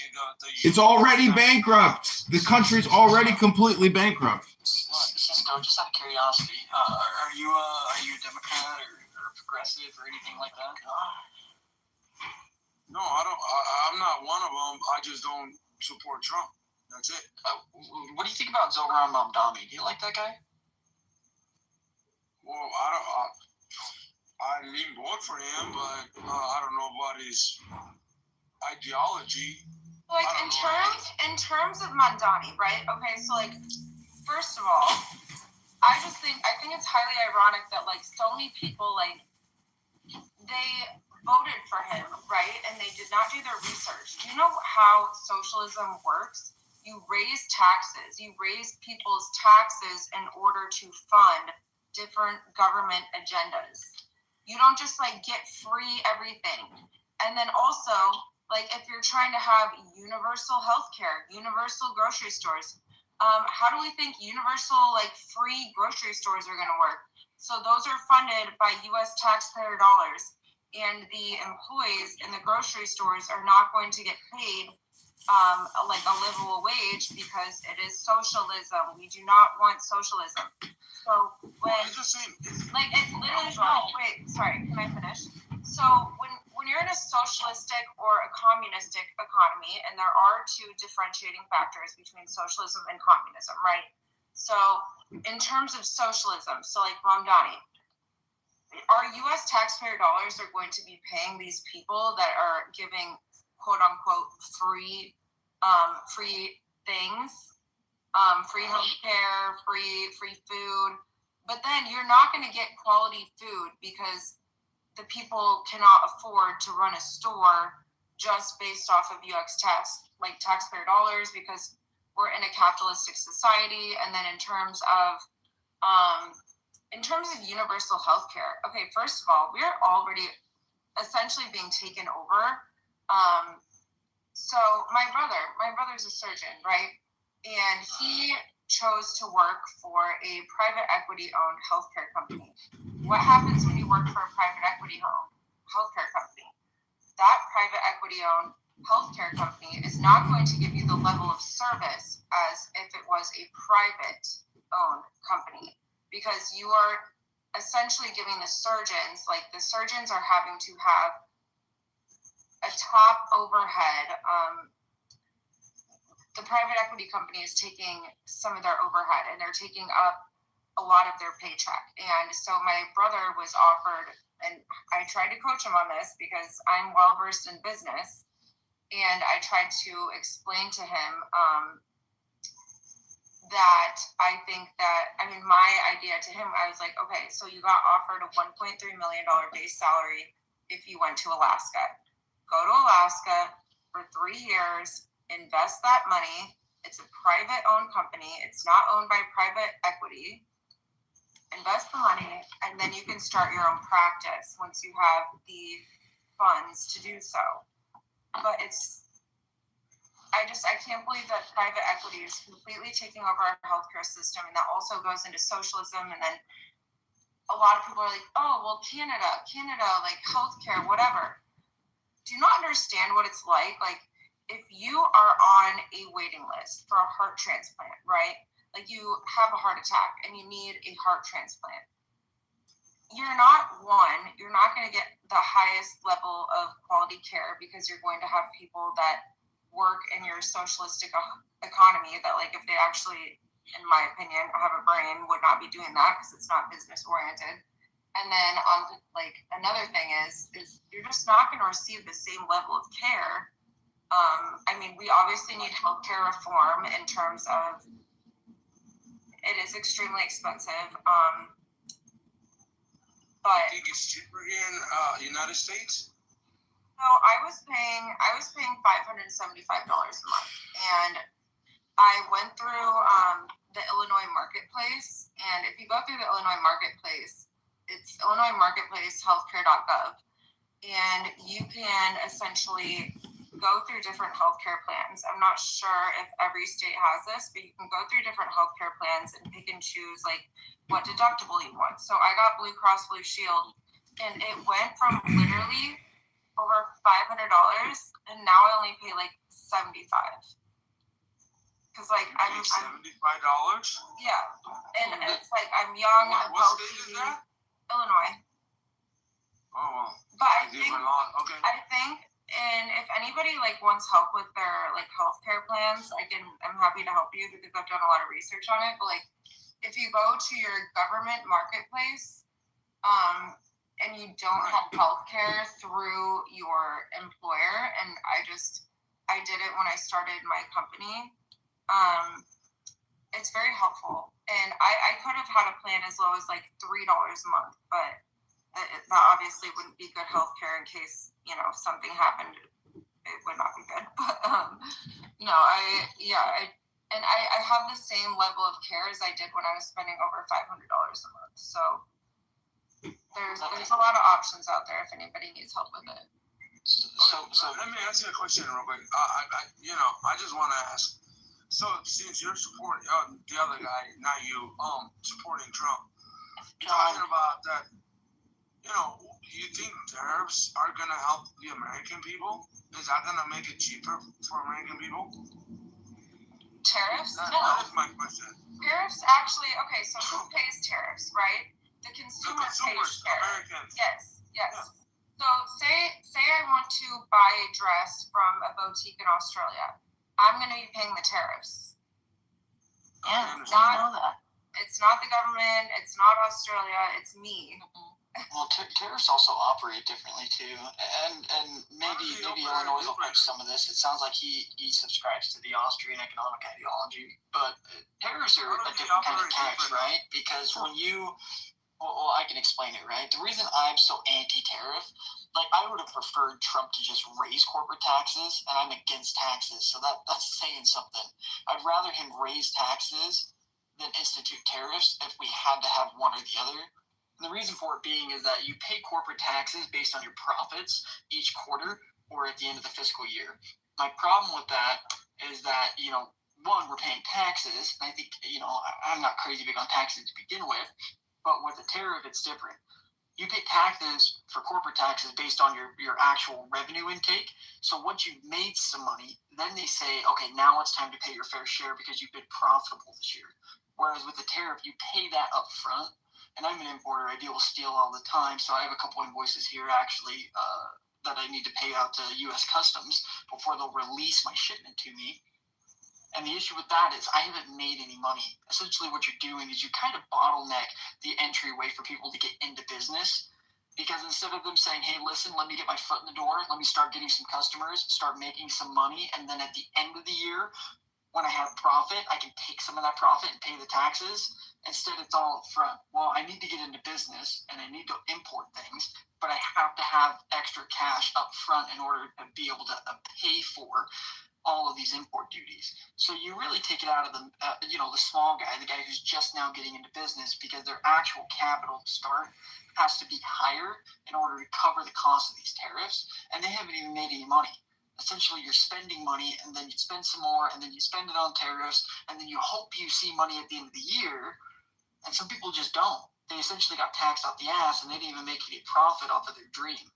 Yeah. I mean, I completely agree. As someone that just started a company, I mean, like I'm not rich, right? Like I'm spending all of my own personal capital. Like I could, and I am working with like a business partner now who is doing it just because he saw like the amount of money that like you could essentially make through this. So I am working with someone now, but like originally I was doing it all on my own, and I was spending money on a CRM system. I was spending money, and like these aren't even tariffs, but like CRM system, like Zoom Info, LinkedIn Sales Navigator, just like so many different things. And I feel like a lot of people are like giving the government currently, they're giving them a lot of credit for saying like, oh, you're pro small business, you're pro this, you're pro that. Like at the end of the day,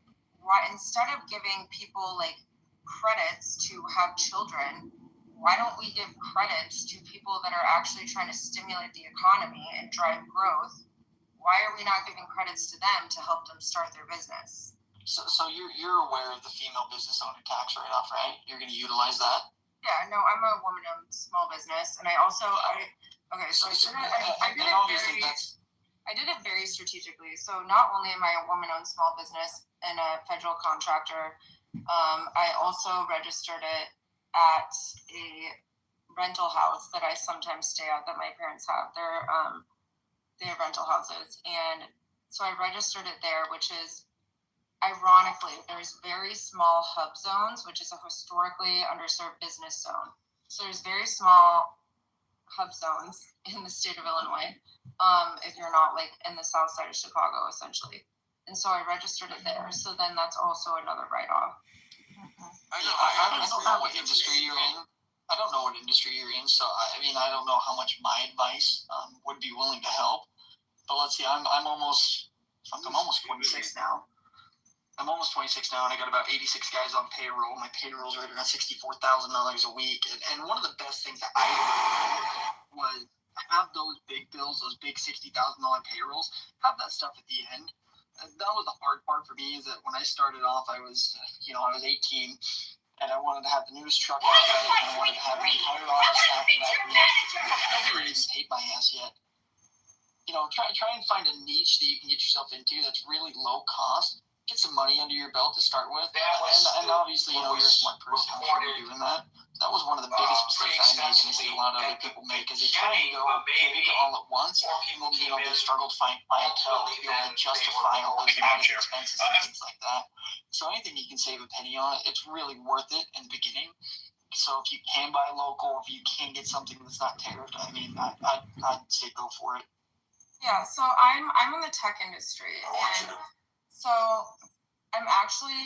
so with the federal government, right, you have like different NICS codes. It's NAICS codes, and we call them NICS codes.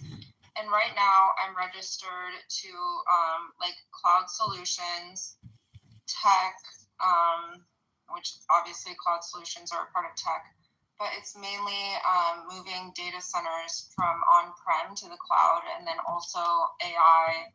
But I think, okay, given the certain situation in the world right now, because I know where things are headed, I'm gonna register for, this might sound crazy, me and my business partner, we are going to register for an arms dealership. So supplying WEAPONS to the government. I think you should look at nationwide sales, because there's three right now. Really lucrative industry to be in. Kind of like War Dogs.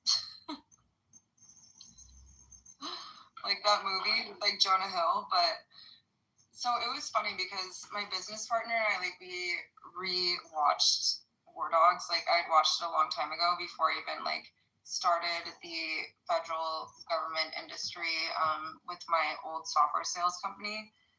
And it was just funny rewatching it and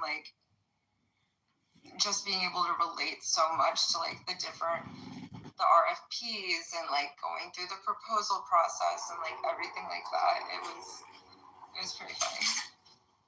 So a question to all you guys, because it sounds like I don't know, in a way I'm happy I met you, and even to John, because he said he's happy that he voted for Trump and now he's going to run Libertarian, but it seems to me that you're just like the same leopard with different spots. So it's like you were saying you want to help the country, but you want to participate in the system and you still believe in him. So I don't think you're, at least I'm not in Illinois, but I wouldn't vote for you. Well, thank you very little. I'm trying to understand. And is that your opinion or is that a fact? Hello? I couldn't hear what you said.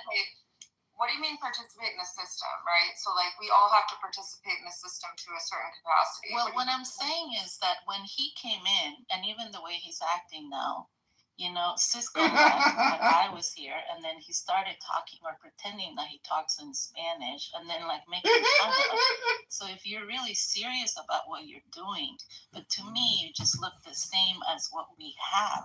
Only the wealthy succeed. And let me just finish my thought, okay? Because all of you sound like you come from a privileged background in terms of money.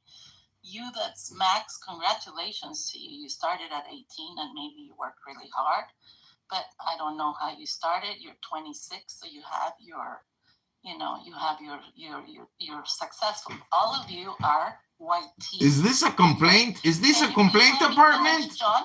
I'm sorry, but this is not the complaint department. But if you want the number from the complaint department, you can call the complaint department. So you're running. For Congress in Illinois. I'm so happy, and you decided to join this meeting. So happy that you did. I'm so happy you did too. So let me finish. What I'm saying is, and if you're paying attention, in 1 year, this president that you voted for, I did not vote for him, has been corrupt, very wealthy, and all the money he's taking, all this has happened has been a transfer of wealth.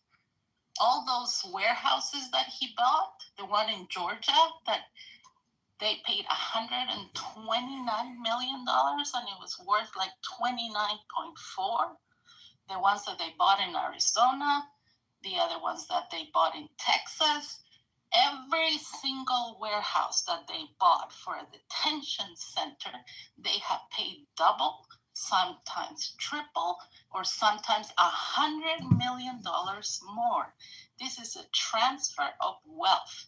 The money that they're getting for all those deportees is insane amount of money that they're basically trafficking them because they're taking from one center to another, to another, to another. Their families do not know where they're going. They keep that away. They don't have due process. So if you really want to make a difference, okay, and you that you're running, you are, I'm sorry, but all of you that are here, that you don't have to be sorry for nothing, ma'am. I didn't ask you to apologize for nothing. You don't have to be sorry about anything. Privilege. I'm muting you. White privilege? I'm not white. I'm not white. And I'm so glad I am recorded. This recorded. I'm so glad you're recording me because I'm recording everything. I hope you give me more publicity for my campaign. Don't you come here and tell me this is my white privilege, señorita. Yeah, stay so they can see who you are. I think what is that? I don't think that people know that I also am on the ground in Minneapolis, Minnesota. I have been here documenting all of the things that have gone on. I stand with my people that have been deported. I'm a lot further left than a lot of these people on here, but I think that we can all come here and not agree for everything. That's why I feel like this is a very welcome space for both of us to speak out, because Victoria and I have very similar experiences, but we've had stories that have developed in different ways. I am on the ground in Minneapolis, St. Paul. I stand with my neighbors. I stand against ICE. And I have done a lot of shit to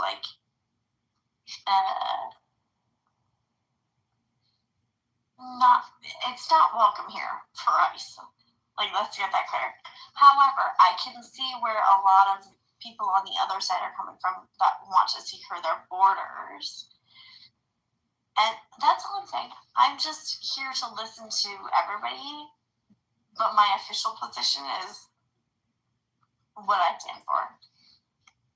I think, okay, so my thought process about this, right, is that if you came across the border to seek asylum and you have an ITIN and you are positively contributing to society and you are paying taxes through that ITIN, then you should be able to stay.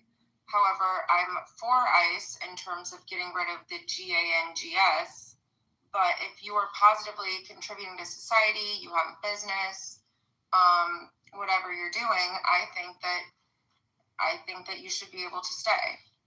Yeah, but but they should be targeting but the problem is that ICE is not actively targeting the worst of the worst. They're just they're not. It's all a lie.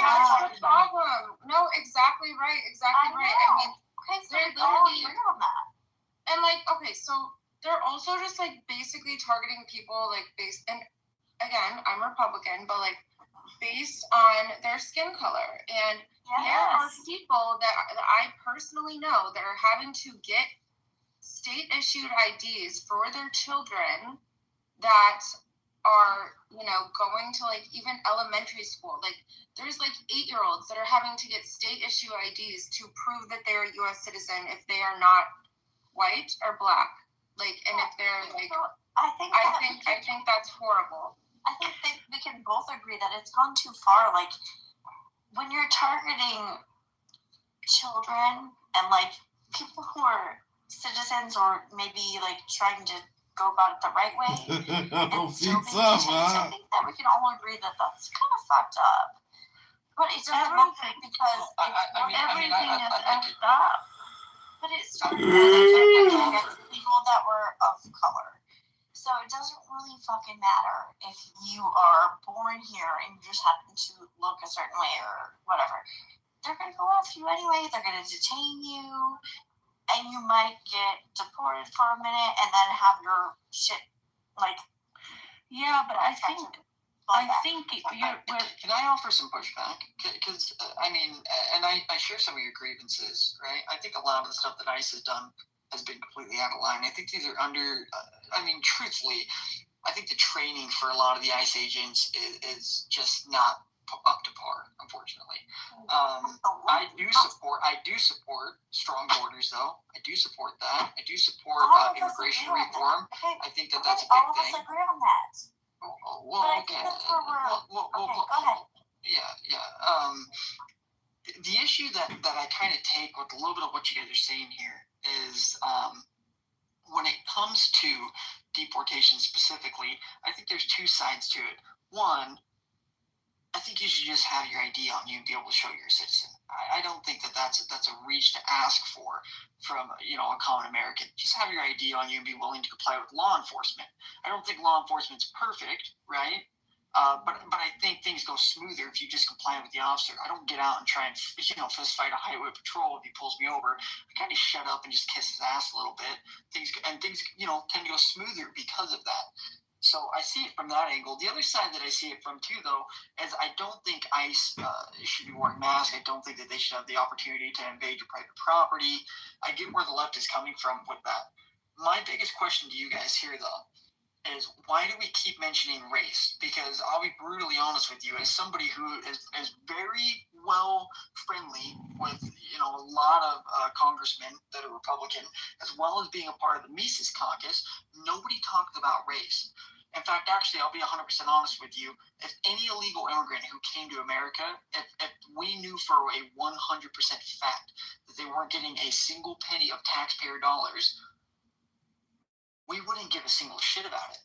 Our biggest issue is the fact that it creates a fiscal drain on the economy, and then it creates competitions for jobs for Americans, and it starts to drive wages down. I don't understand why race keeps getting brought into this. I think it's kind of pessimistic to assume that everybody's just racist. Wait. Hold on a second. Okay, so why are we giving a substantial amount of our taxpayer dollars to the I country for some of their health care, for everything like that? It's basically the same thing. That's another issue, but and we keep giving them money, and there's no balances or checks, and the ironic thing, because this gentleman who's right next to me, he keeps he's running for something, but whoa, what I'm saying to you is that the reason why this is so important is because now, and the African American, the Black people have known that forever in this country, in the United States, because they have always been treated differently. Now, you're right. Cheap labor are the immigrants, the undocumented immigrants who come, or the immigrants that the companies pay so much money because they have cheap labor for doctors, cheap labor for teachers, cheap labor for nurses, whatever industry that needs those employees, and they say, well, we can't find those in American, so we're going to bring them from the outside. We're going to pay them lower, and on top, they used to get that visa. So this is coming from the companies, right? This is not coming. Yeah, no, it is. And so that's the cheap labor. And what's happening is that once those immigrants are here, that they come with their documents, with their visa, they can work. What do? They stay here, and that's when they become undocumented. And the whole thing about the immigration law is a joke. How can you only have 600 immigration lawyers, and the backup that exists, and the lies that this man has sold to everyone, and some of you believe it, and some of you want to still support this, is disgusting.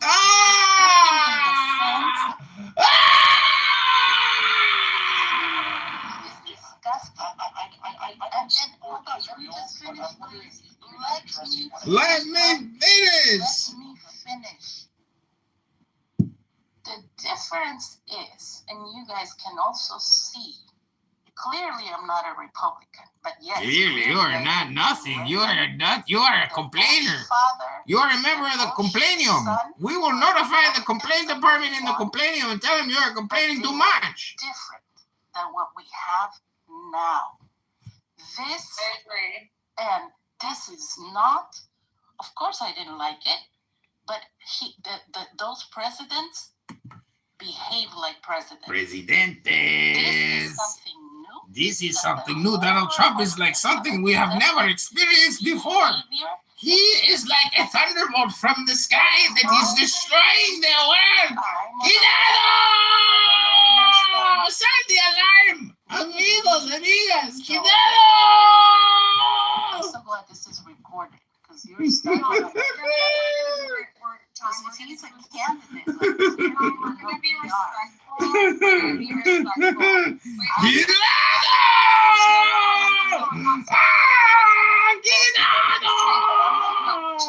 Johnny himself. Be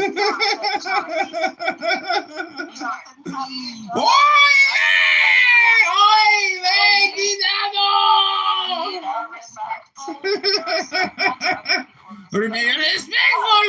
You better respect my opinion. He flipped me off. You better respect my opinion, or I'm going to call the Karen police on you. You are not a good boy. You're a naughty boy. Why are you such a naughty boy? I am going to report you. Illinois, that's being disrespectful. Drop him! Disrespectful hombre! He's a no good man, hombre! I'm a little lost because this didn't really address my question. My question was, why did you mention that a lot of us are white? All right. Because we are racist. We are racist. Because you're privileged. Privileged white people with racism. The system in the United States. You have privilege. Where are you from, Pepita? It's not important where I am from. I am here to call you a liar. No, that's fine. I'm wondering what your age is. You said I'm 18, I'm 26. You even stated your money and everything, which is wonderful. So good for you. I don't know what that has to do with privilege. So what I'm saying to you, what I'm saying to all of you, if you don't understand, then you don't have to. You don't have to understand my political position. It's also the circumstances that you were born in, because we don't choose what type of family. That's right. I didn't choose this privilege. This privilege chose me. That's why I'm lost. I'm sorry for over talking you. Mike, you have white privilege to the max. You are to the max. Your white privilege is huge. I'm lost. How so? Oh my gosh. Oh my gosh, man, you don't even know your white privilege yet. I think I've been pretty Okay, but I do know that if you don't understand that you as a white male has white privilege, I don't know what to tell you. Yeah, well, what is my white privilege? You have a leg up on I don't know my white privilege. I still got to apply for a job. I still got to interview for a job. I still got to compete with everybody else who's got privileges. Wait, you guys. Hold on. Okay, let's not talk over each other, and everybody just be respectful, please. But in terms of See, it's kind of like a double-edged sword depending on what industry you're in when you are a white male. So I don't think it's fair to say that a white male has like more privilege than someone else. I think it's all about socioeconomic status, right? It's really not just like based on race or skin color. White men are believed regardless of socioeconomic status. Also, I mean, my brother, okay, so I'm going to give my brother as an example. My brother is a surgeon. He interviewed at Harvard Med School. He was #1 for his residency, and then he was #1 in his med school class. Or no, sorry, he was #2. But there was somebody, and I'm not RACIST by any means whatsoever. I mean, I literally own a nonprofit. I'm not racist, but you have white privilege. Was beat out when he was #2 as a white male by somebody who was ranked 47 in his class, and it was a DEI hire initiative. Which, you know what, like, I understand, like, and props to, you know, the young Black woman. I'm not racist, but props to her for being able to attend Harvard over my brother, but it was a DEI initiative. And, like, I understand. So my brother was given many opportunities growing up. Like, I understand that I come from a very privileged family, and I'm very self-aware of that. However, they are truly the same character in different fonts. I get it. It's like I understand and I recognize it, and it's like, but it's like, okay, so I understand and I recognize it, but then I also feel bad for my brother, but then I also am like, props to this girl for working her butt off to be able to attend Harvard over a white man. I've been given a leg up. I'm very privileged. My parents were wealthy. I got into great colleges. I did all the shit. I'm leg up. I acknowledge all that shit. That's not fair for me to compete against a person of color who maybe did not have those opportunities. I can acknowledge that. That's fine. It sounds to me like you have white privilege then, but I don't think it's fair for you to sling the accusation that other people do, because you don't really know that. I mean, I asked you a couple times. That's literally me acknowledging my white privilege. I don't know what you want me to say. Well, I'm white, and I don't have white privilege, so I'm not acknowledging it. Can you explain to me why I do? No, but like also, like, I literally. I kind of want her to answer that because she keeps avoiding that. She keeps saying, "Oh, I'm just not gonna walk you." You walking into, let's say, a convenience store, and a person of color walking into a convenience store. Who do you think they're gonna watch? I have no idea. Might be whoever looks. Maybe they're cleaning the floor and they have security cameras, so they don't have to be called racist because they're worried about someone stealing. I mean, what kind of a hypothetical is this? Okay, but like at the same time, hypotheticals. It's all bullshit hypotheticals. It's all bullshit hypotheticals. Nobody cares. See, why did you ask the question? I don't know who they're gonna watch, but my question would be, how do you know what their intention was for watching? You don't know someone else's intention. No, you're assuming and that's it's why racism. it's all bullshit hypotheticals. No, exactly. So you're assuming that they're racist because they're watching, and I'm sorry, but that's a pessimistic way to live. I don't live in a collective. Nothing about I don't see people for skin color. Well, but my question is though, is how do I have white privilege? You haven't been able to really showcase that. It was all bullshit hypotheticals, bud. Okay, so nobody actually cares.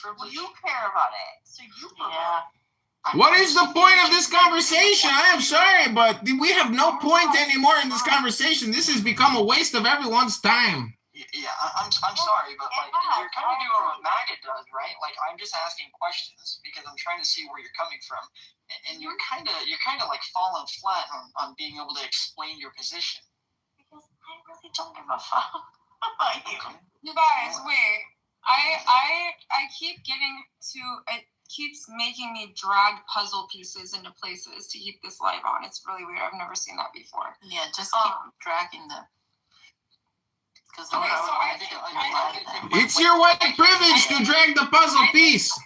I think in terms of race, like, I don't think that.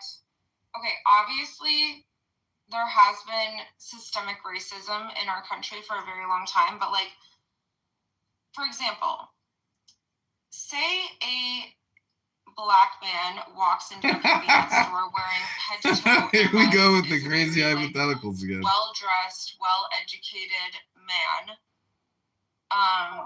And then there's also a very poor white person that walks in that is like on drugs or something. Like, I think it really is all based off of, and I do think that there is a lot of racism in the fact that like a lot of people think that Black people come from a lower socioeconomic status, but there's also a lot of white people. Like, look at Appalachia. Like, oh my God. I think it's really like based off of socioeconomic status.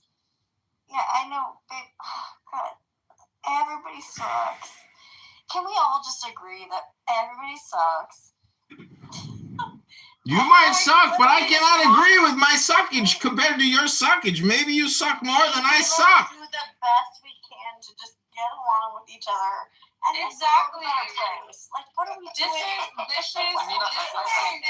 No, but you guys, this is what they want. They want to pit people against each other. They want us to argue. Maybe about you'll race. suck They want us to more. argue about socioeconomic status. Like, Yeah, and that's why I'm trying to be like, as much as I'm like, you motherfuckers, I'm trying to come together and be like, hey, let's just not. Let's just not. we're literally to be fair, I don't want to fight with you. to be fair, right? I mean, if I were to say something radical that was kind of against your beliefs, like let's say I was a groiper. I'm not, but let's say if I were to say some crazy groiper stuff, Then why do you want? like you would probably push back on that, right? I would push back on it because maybe use a different example. And you probably wouldn't want to come hey, together with me, right? Essentially, it's kind of, I mean, to some degree, But right? Mike- Like I'm just trying to figure out where you're coming from. Mike, You're kind of I just up here sort saying of that hold on a race is second. a race for me because of my skin. Wait, And I'm trying to Mike, ask questions about it, and I'm not getting answers. Mike, I was the one who brought up race because I see the difference. And, you know, the most that you might try to understand it or listening or whatever, and I'm actually surprised that I'm here because I should have left with Cisco, to be honest. But you cannot understand it because you are Caucasian and you're male. You're never going to be a female. You're never going to be a Latina. You're never going to be Black. You can only understand it if you are. And the difference is that, let me just If you don't have the lived experience, you cannot have any knowledge of their lived experience. Why don't you Alright, mute one at a yourself? time. You just keep showing like what your manners are, and if you're educated, I'm really like bowing down for all the money that your parents spent in your education, because you don't even have manners or decorum. I'm telling you, this is really bad for you, John. I'm gonna get off, but this is a toxic. This is a waste of fucking time. The ex-boyfriend telling his girlfriend, "Well, you'll never know what I went through or what I did." Can you wait, please? Like, I mean, that's just can not. you wait? Sorry. No, it's not that, because it's the truth. All the jobs. Is this Toastmasters? Do you have a point? Are you giving a speech on something? Or are you trying to lecture us about our white privilege and the structural racism? Hello? Talking That's out what I'm on trying to his figure out. rear How end. am I actually privileged? It's like no, I'm addressing John, not you, Mike. Well, I know, but you said all the jobs I got. It's I'm gonna tell you. She's gonna tell you. That, She's gonna in the tell United you. States, maybe if you have seen them, and maybe you can tell us about your experience, depending on where you work and how you Tell us about present your yourself. white I have experiences. seen in the jobs that I have worked constantly, the people who get promoted and are white, white females or white males, right? And so that's just from my experiences. So what I'm saying to you is, if you go into a company that, if you have, Caucasian, usually, they'll support Caucasians, right? It's usually rare where you see. What is a Caucasian? Depending on what industry you work at, right? That you'll see somebody who's in the management position that is a different race, and that's all I'm saying. What is the point of this conversation anymore? You can tell us your background or your story. I'm just saying, and that's why we were referring. Well, I don't need to give my background or story. I'm just curious. So essentially, what you're saying is that if you go to a white business or a white work industry, and you're black, you might not do as good as the whites because they prefer to work with white people and promote white people. Is that kind of what you're saying? Yeah. In that same sense, if you're black, you could go to a black-owned, black-only business in Chicago, and you would outperform white because the black people have a preference to work with other black people. So it doesn't sound like it's privilege to me. It sounds like some people have a preference for other people. I have a preference specifically, actually. I prefer to work with felons. I don't know what it is, but in the oil field industry, felons are the hardest working guys you could ever possibly meet. I don't know what it is. I don't know why, but felons are the only guys who want to go to the oil field and work their asses off. So I have a preference for them. You could essentially say that felons now have a privilege. Mike, Because you yourself just said that. I low-key have to laugh about I have a preference for felons. I'm sorry. No, I'm serious. She said, white people prefer to work with other white people. Essentially, then black people would prefer to work with other black people. But it's not. I think privilege is. I think everybody. You'll never know who they have a preference for unless they actually tell you their intent. Unless they actually say, I have a preference to work with a certain kind of people, then you don't know if they're giving, as a business owner, you don't know if I'm giving that privilege to another white person. What if I only like black people? So I only want to hire black people. But this technically, system then is black set people up have that the way. privilege at my business. So I mean, you're just assuming people's intent, and I don't agree with that. I don't want to assume what other people are always thinking. You don't see it because you But belong. I think you're just assuming that business owners are pessimistic and racist. That's not the system. You're assuming that people, everyday Americans, only want to work with white people, and you're saying it's the system. It's not the system. In that case, it would be business owners. It would be managers. You're saying that managers at Walmart and business and fry cooks down the road only want to work with white people. You're just going through life assuming that anybody who's not Hispanic is racist. I'm sorry, I can't get behind that. That's pessimistic. Because you're white. I think never will. In general that people are entitled. If you own a business, you're entitled to have a preference on who you hire. For example, my first software sales job, right? And again, I don't agree with their hiring process. They mainly, I think there was out of over 700 people, they literally would just hire athletes, college athletes, and then people that were in fraternities and sororities because they had a preference for people that were social, right? I feel like if you own a company and it's a private company, you can have that preference, but I think it goes much deeper than just race. The class, the social class that you belong to, but race is predominantly, at least in this country. Some people don't actually talk about race all the time. You know that, right? Some people actually read books and they don't sit there and waste their lives thinking about race all the time. Hello?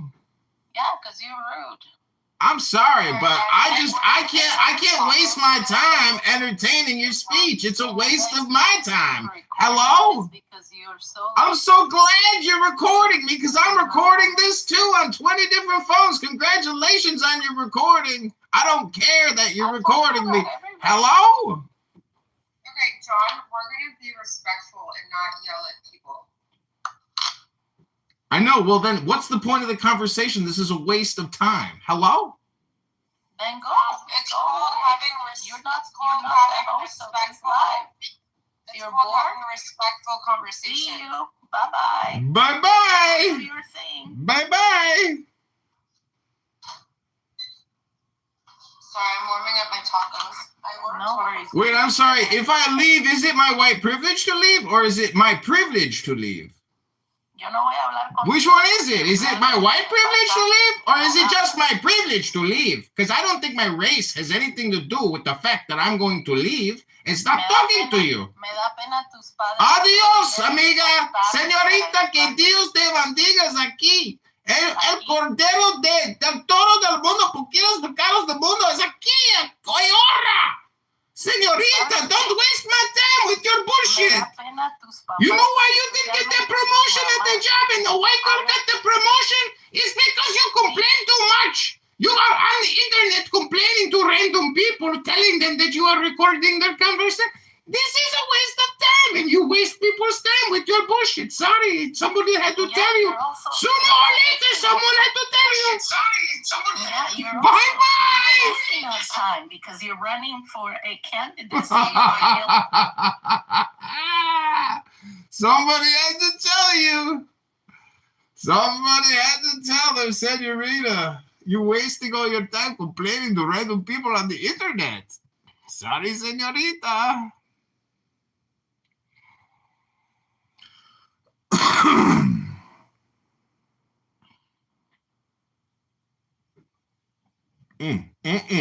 That was fun.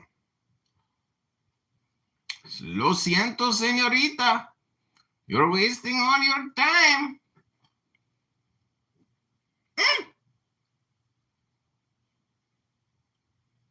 You kicked me from the room. ¡De puta madre!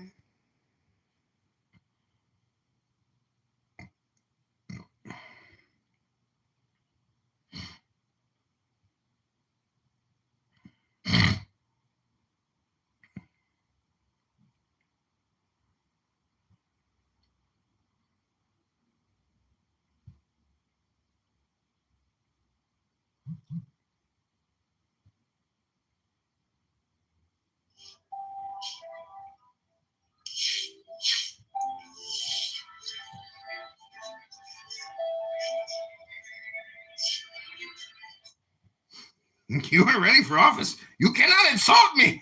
Oh, I will. Nothing will stop me from making fun of you if you will waste my time. Or Obama's policies where should we thank you for? Given that you contribute so much to what's happened. I'm saying I could be in support of things. In fact, anyone wants liberal democracy.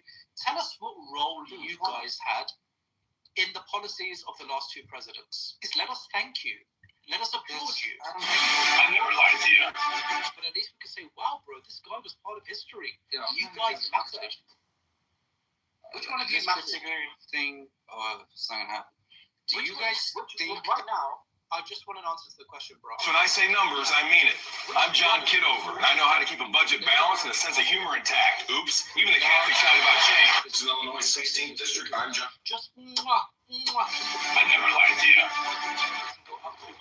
Because who cares? Hey, you have a fight? You got one right here, right now. I said yes, didn't I? I'm in. I'm all the way in. I'll rip you apart. Come on, let's fix it. You asked for it. I settle into the silence. Each breath draws me deeper inside. What's happening in Iran? You don't see any of the bullshit. Fellow Americans, the state of our union is strong. I am calm. I am still. I am as clear as a mountain lake. I am water. Oh, hey, John, where'd you? Oh, no, you're the puddle, aren't you? Yep, totally zen down here. You just turned. All right, let's settle in. I'm going to show you a way to drop into deep relaxation. All right, let's see what this Dow business is about. So I settle into the silence. It's like the air itself is listening. Matthew, I can talk about Amplifies, breathe in. I Take the center. It's pulling everything quietly gave me. And I'm to answer. But only when the moon is new. Which means we're on the same side. Agree more. created a talking about this, and it is documented. It's a part of documented history. Okay, that's the case is Tata Sky versus Telecom Regulatory Authority of India. Punjab and Haryana. Liberal democracy.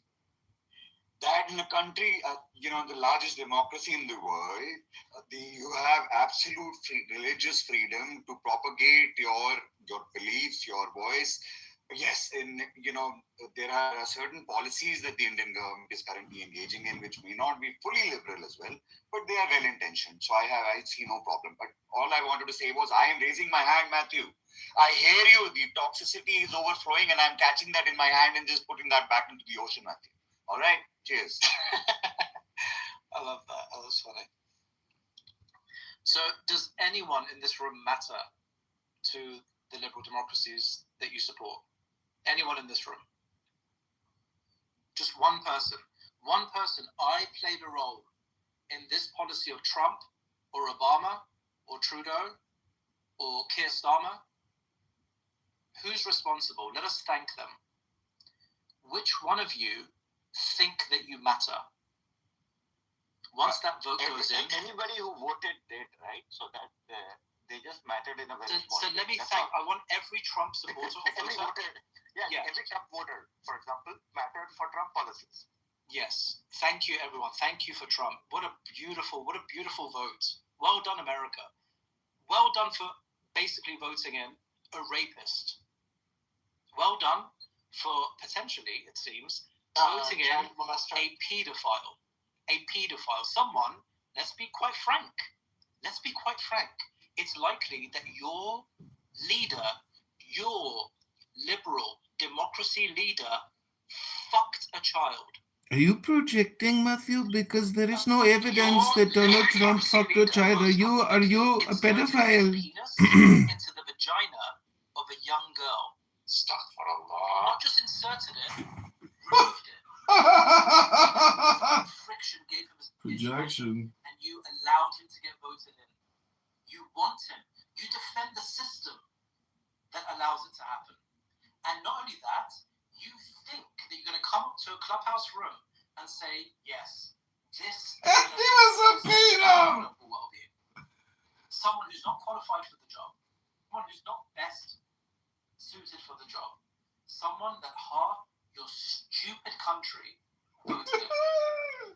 That is going to map onto beginning, even pretending to begin, maximizing global well-being. We have to maximize global well-being at all costs. At the cost of the United States, at all costs, we must maximize global.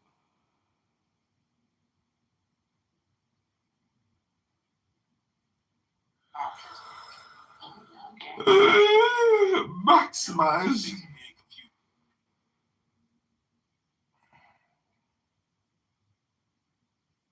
Can be, entertaining, I guess, to some extent, because the leader of the tank that I was just put into, he went into the other tank that I was in, and I was the only one that said hello to him, or hello, welcome, and he's like, you know what, you're the only one that, said hello and, welcome, hey, is there, anything,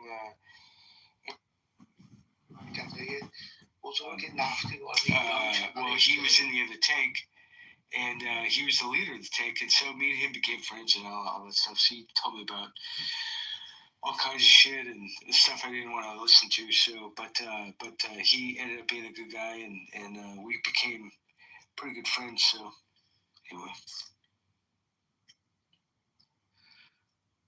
Well, point of order, moderator. Moderator, point of order. I would like to address your question there. And there's been times in my life where I felt that everything was a scam, but then I see we're $40 trillion in debt and $100 trillion in unfunded debt. And I say, you know what? It is all just monopoly money.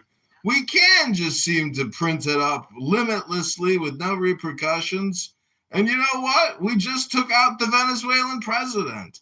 And you know what? We're going to do some other things this year, and it's going to be spectacular. You know what? Just before you said that, I just want to say thanks to your story, Father. That was amazing.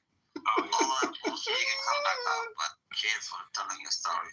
I've been to Mexico. It's fantastic. I love Latin America, but I just didn't want to just cut you off and just talk about some bullshit. You can come back up whatever you want to do. Oh, it's some bullshit, huh? But Yeah, thanks for sharing that you didn't have to. I appreciate that. Oh, I know. Yeah, appreciate that. Beautiful. Yeah, thank you. Aisha, what's happening? What? What's up, Issa? He's a cunt. Issa, did you enjoy Donald Trump's State of the Union address yesterday to the world? I watched a very abridged version of it. I didn't watch the 2.5 hours. What was your favorite part? Any of the Daily Wire. So you got the highlights then? Yeah, I guess. I mean, I didn't hear because I bet that half the time was applauses. Were you on Kalshi doing all the betting while it was going on? No, I was sleeping while it was going on. Are you upset that NATO is going to have to kick up billions and billions of dollars from 3% to 5% of the GDP? Oh, I think NATO shouldn't exist, actually. So I don't know. You don't think the North American Treaty Organization should exist for the security of the Western world? I don't think it should exist. No, I think countries should invest in their own sovereignty and the protection of their own sovereignty. I don't care. I live in Switzerland. We got a good army here. Lord, no sea pinche gordito, Lord. Oh my God, Lord. So you don't think there should be NATO? We shouldn't spend, 3 to 5% or 10% or even 20% of our GDP annually on an international security and regime changing and civilization building empire? You want, but I think it's stupid. You think professional soldiery is stupid in the face of Islamic terrorist jihadist pirates that still roam the world? No. That has nothing to do with Islamic jihadists or anything. I mean, like, countries... No, they provide security against the Islamic jihadists. Yeah. Countries should invest in their own army and their own security. Yeah, that's what we do.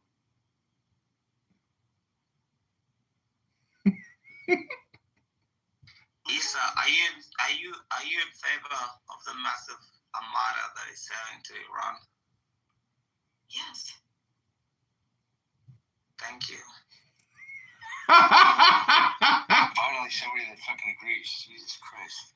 Why do you think that the United States should blow up Iran and kill the Ayatollah and destroy the whole country for the sake of Israel or for the sake of global peace? No, the armada is an anti-jihad armada, which I'm very proud of. It's got nothing to do with Israel. They've been saying that to America for like 40 years, before me and you were even born. Armada or Armada? Armada. It's Armada, not Amara. How is the armada? Armada. Armada. I like the anti-jihad armada that is going to Iran. It's very good. I have no problem against it, And if they have to take out the Ayatollah, so be it. It's a good thing for world peace. It's good for everybody. But a lot of people are going to have to die. Bro, I don't care if jihadists die. It's not my problem. But in every war, the civilians, they suffer the most.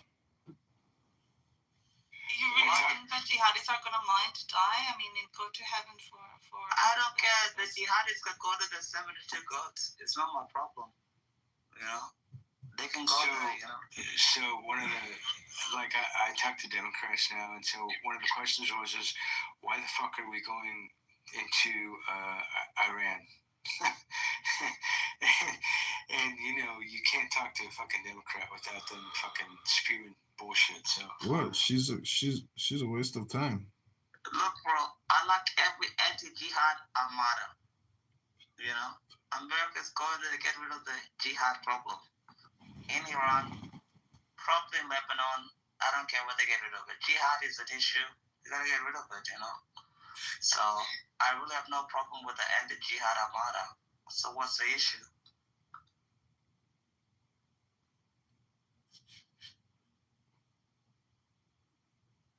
Democrat or Republicans, who disagrees? Achik, do you think it's your white privilege that's speaking?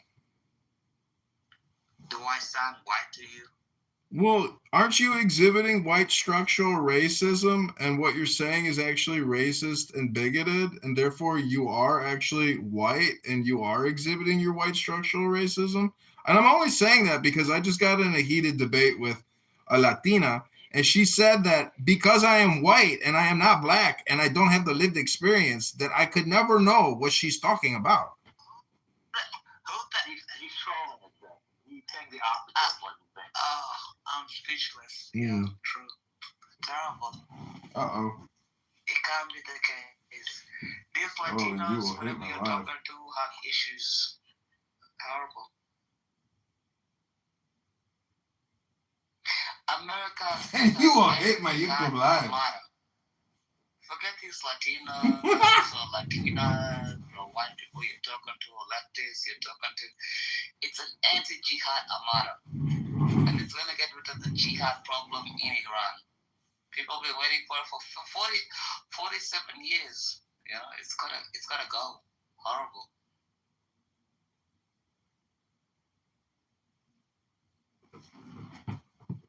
Achik, are you willing to go serve in the military to go defeat the Iranian regime if you had the opportunity? I already served. No, would you go back for extra justice and to help liberate and to secure the world?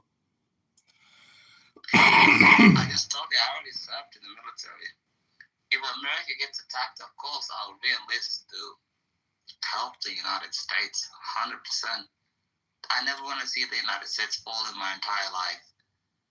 As long as I have air in my lungs and I can walk and I can breathe and I can shoot, no fucking way. But already served, but the United States, there's no way I'm going to let that country go down. I love America. Such a beautiful country, no fucking way it's going down.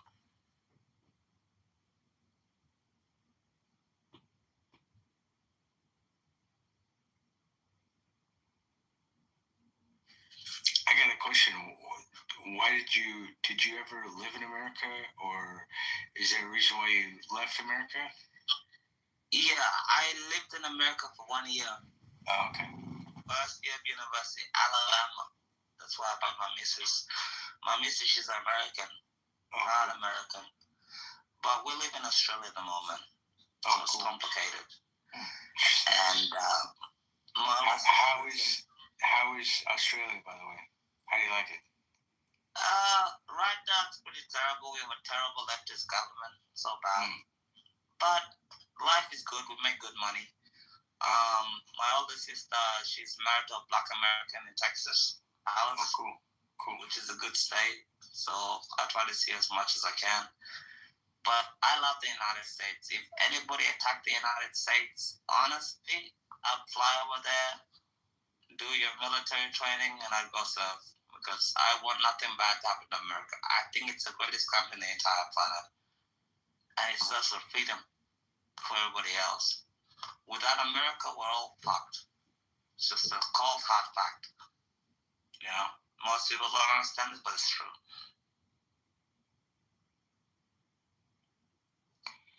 Well, I mean, a lot of countries rely on America, you know? People don't realize that either. You know, there's, like Mexico. I think they $15 billion a year, or something like that, or $18 billion or something like that. Some crazy amount. But the United States basically pays countries like Canada, $200 billion a year. It sounds crazy, but Australia, they pay Australia I think $400 billion a year because it's called the Pharmaceutical Benefit Scheme. For an example, Ozempic in Australia without the Pharmaceutical Benefit Scheme costs $1,500 to $18 a week. That's a crazy amount, and that's subsidized by U.S. taxpayers. And the same thing with all the drugs and everything else in Australia. So, for example, MRIs, the state of Pennsylvania. All debates are more time for MRIs listening to machine than the non-stop entire racism country of complaints Canada. that completely never discuss the national Americans state pay for debts. that. They're just Same political thing. and a waste of time. And not patriots. They I deserve can to go be on and on, much but I don't If they want want to repent, they can read a book. When you say paying for it, you mean like basically they're charging more for Americans than the Australians and Canadians. Is that what you mean? Yeah, I'll give an example. For an MRI machine, for me to see an MRI doctor here in Australia, it's 2% of my taxes yearly. So let's say I get paid $120,000 a year. That's 2% of my taxes. But the rest of the people, let's say you earn $0 and you're on welfare, it's the same price. It's free. But who covers that? It's the U.S. taxpayers that covers that. That's the problem. That's why it takes 6 months to see an MRI doctor in Canada, like in America. That's why a lot of Canadians were like, well, fuck, I have to see a doctor in like 6 months. I'm going to go over the border and see one in Pennsylvania. You know, it doesn't work that way.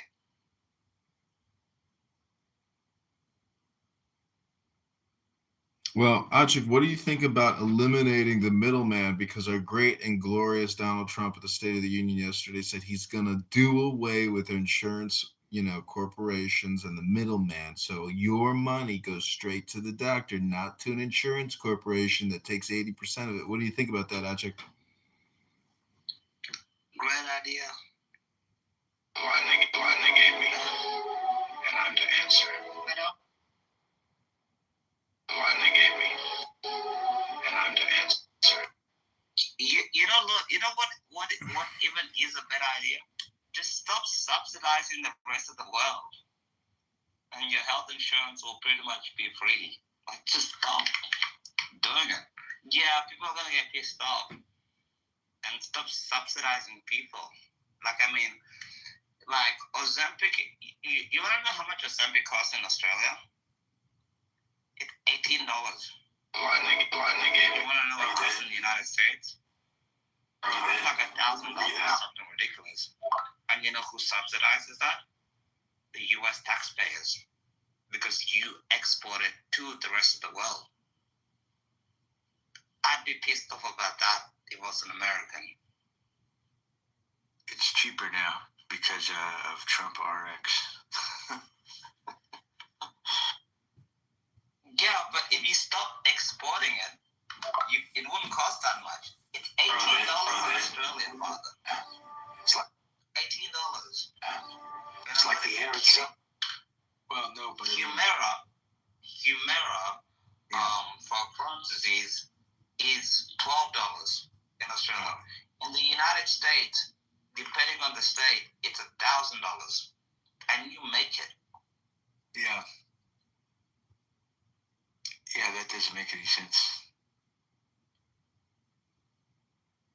I know drugs here in Mexico that are way cheaper than America. It's like the. You know what I mean? All right, let's see what. Yeah, so Trump is going to, instead of the money going to the insurance companies, he's going to send it to the people. So probably through health savings accounts or something like that. Health something accounts. So that'll be interesting. I hope it happens soon. But yeah, but why complicate?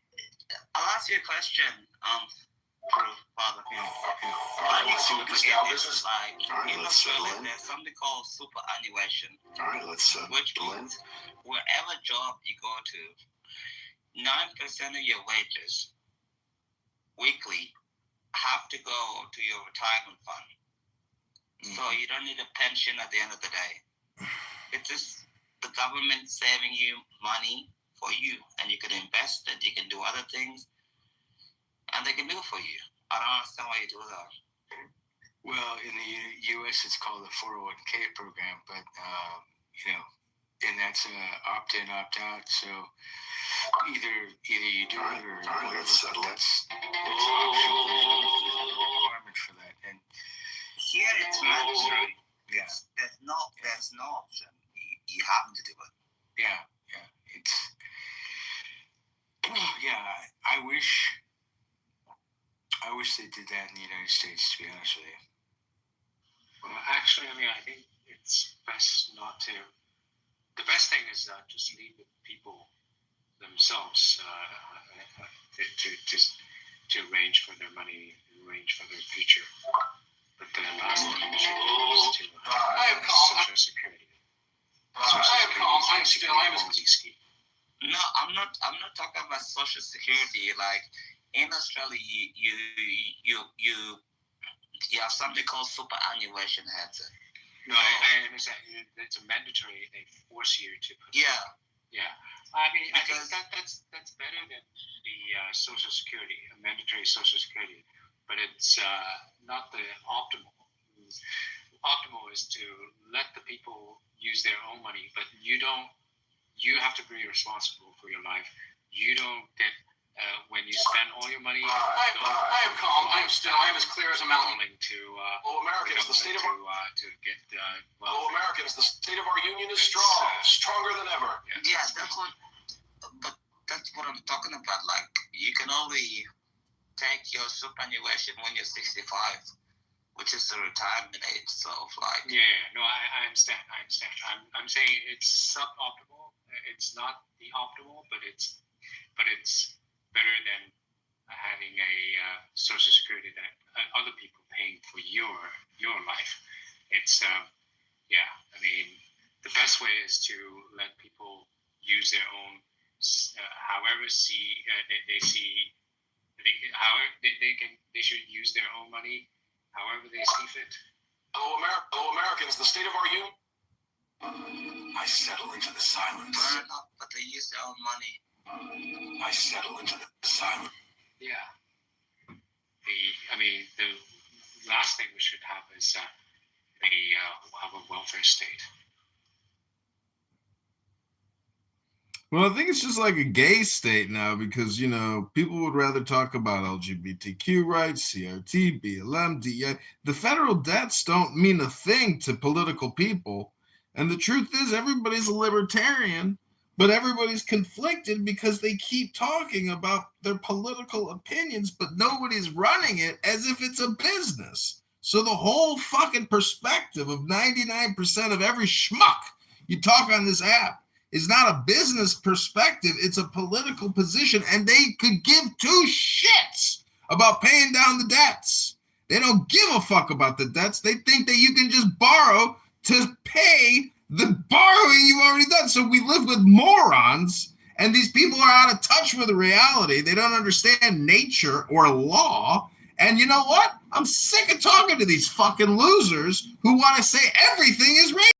And you don't have my lived experience, so you can't comment. Fuck you. You don't know how to read a balance sheet, you stupid bitch. That's true. But then they want to run your life.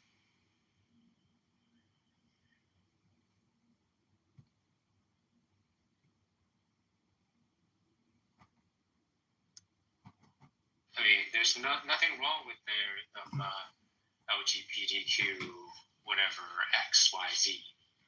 They can just fuck themselves, but they want to fuck your life. That's the problem. I settle into the silence. When I say numbers, I mean it. I'm John Kitover. I know how to keep a take your life to make. When I say numbers, I mean your hard-earned money to do whatever, ass-forming, dick-chopping operations. I mean, there's nothing wrong if they just do it to themselves with their own money.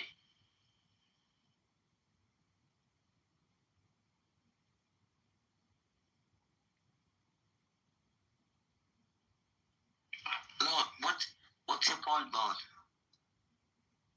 I have no point other than it's time management and energy conservation basically is conversation, meaning I was in a heated debate with a woman on TikTok. I was an invited guest as a political candidate for office, and all she wanted to do was complain about white racists. And, time is limited, so I can't sit there and listen to every complaint. But, if you are a member of the Complainium, that's your right to complain as much as you want. Who am I to stop your infinite complaints?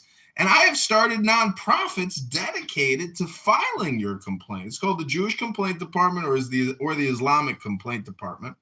And we will listen to any complaint you have, but it just goes into a filing cabinet. And unfortunately, your complaint won't actually change the situation. Only action and doing things can do that. Words can never do that. Only action. Hello? What action are you doing? Well, I'm running for Congress. I'm a write-in candidate because the lawyers and the judges and even the election clerks are all fucking liars and backstabbers and frauds. What district are you running in? The 16th District of Illinois, maybe you've heard of it. I know you live in Australia, but, I'm sure you're aware of all the districts across America, across all our 50 beautiful states. Why don't you go talk to your constituents? I am. I have a Zoom conference call happening tomorrow at noon, and I'm live streaming this on YouTube right now so everyone in the district can hear what their favorite candidate is saying. Why don't you go to a room and then live stream it? What do you think? What do you think I'm doing right now? What do you think's happening right now, hot chick? I'm killing 2 birds with 1 stone, maybe 3 birds, maybe 4. And I'm working on fucking Instagram videos, creating AI videos. I'm working nonstop to liberate my people. The problem with the people on this app is they're just complainers. They're not actually trying to liberate their fellow Americans. They don't give a fuck. They want slaves. They don't care about freeing people or liberty. They don't care about your Constitution. They don't care about a balanced checking account. They don't care. They just want to talk to you about abortions and LGBTQ and CRT and BLM, DEI and all the racism and never-ending complaints. Dude, I got 5,000 more complaints. Just complaining. Nobody was talking about abortion. Oh, I'm talking about it. I'm bringing it up right now. I'm going to complain about the complainers. I'm a complainer too. I'm just complaining about complaining. Oh my God. It's a complaint universe.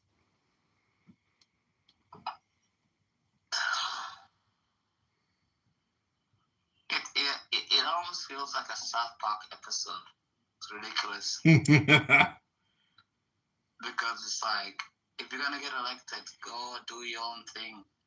And go talk to your people in your district and be like, oh, well, yeah, this is the reason I should be elected.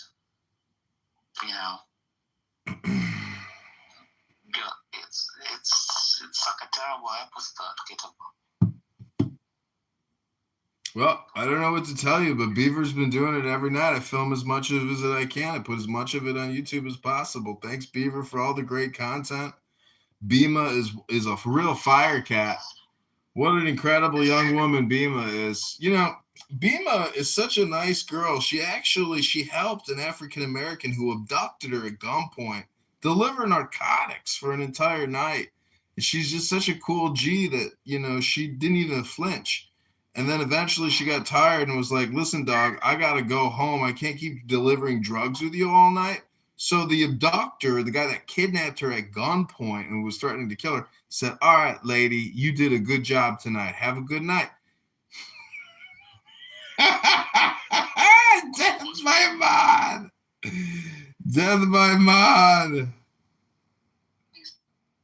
Nick, 1984 is happening right now, Nutter, so I don't even know what you're on about. We're just trying to make it move into a better way of 1984, not this dystopian future that we have in front.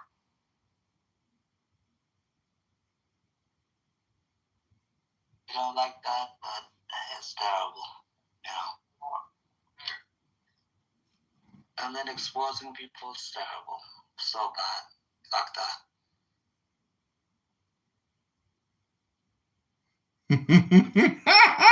The girl's back. You want to say something, but that's terrible. Like, me and Bima have issues, but that's such a calm thing to do, It's horrible, you know. You don't say that about people, especially when they're not there. What did I say? I'm just repeating a crazy Bima story. Especially when you just lie all the time, especially when you use it for clout. I'm like, if you're so great, go open your own fucking That's what I'm doing. I don't understand. Open my own room. It's terrible. Our chick is so sensitive. Worst of the worst. Fuck. What happened this time? These big think tanks with so much running for you will know it's like that the 20th fucking time talking about other people. And then at least if I call somebody a fucking cunt, at least in the room. It's a horrible thing to say about people. It's a horrible, terrible, awful, horrible, terrible people. Especially in the room when you talk about that. Horrible, awful, terrible people. Scum.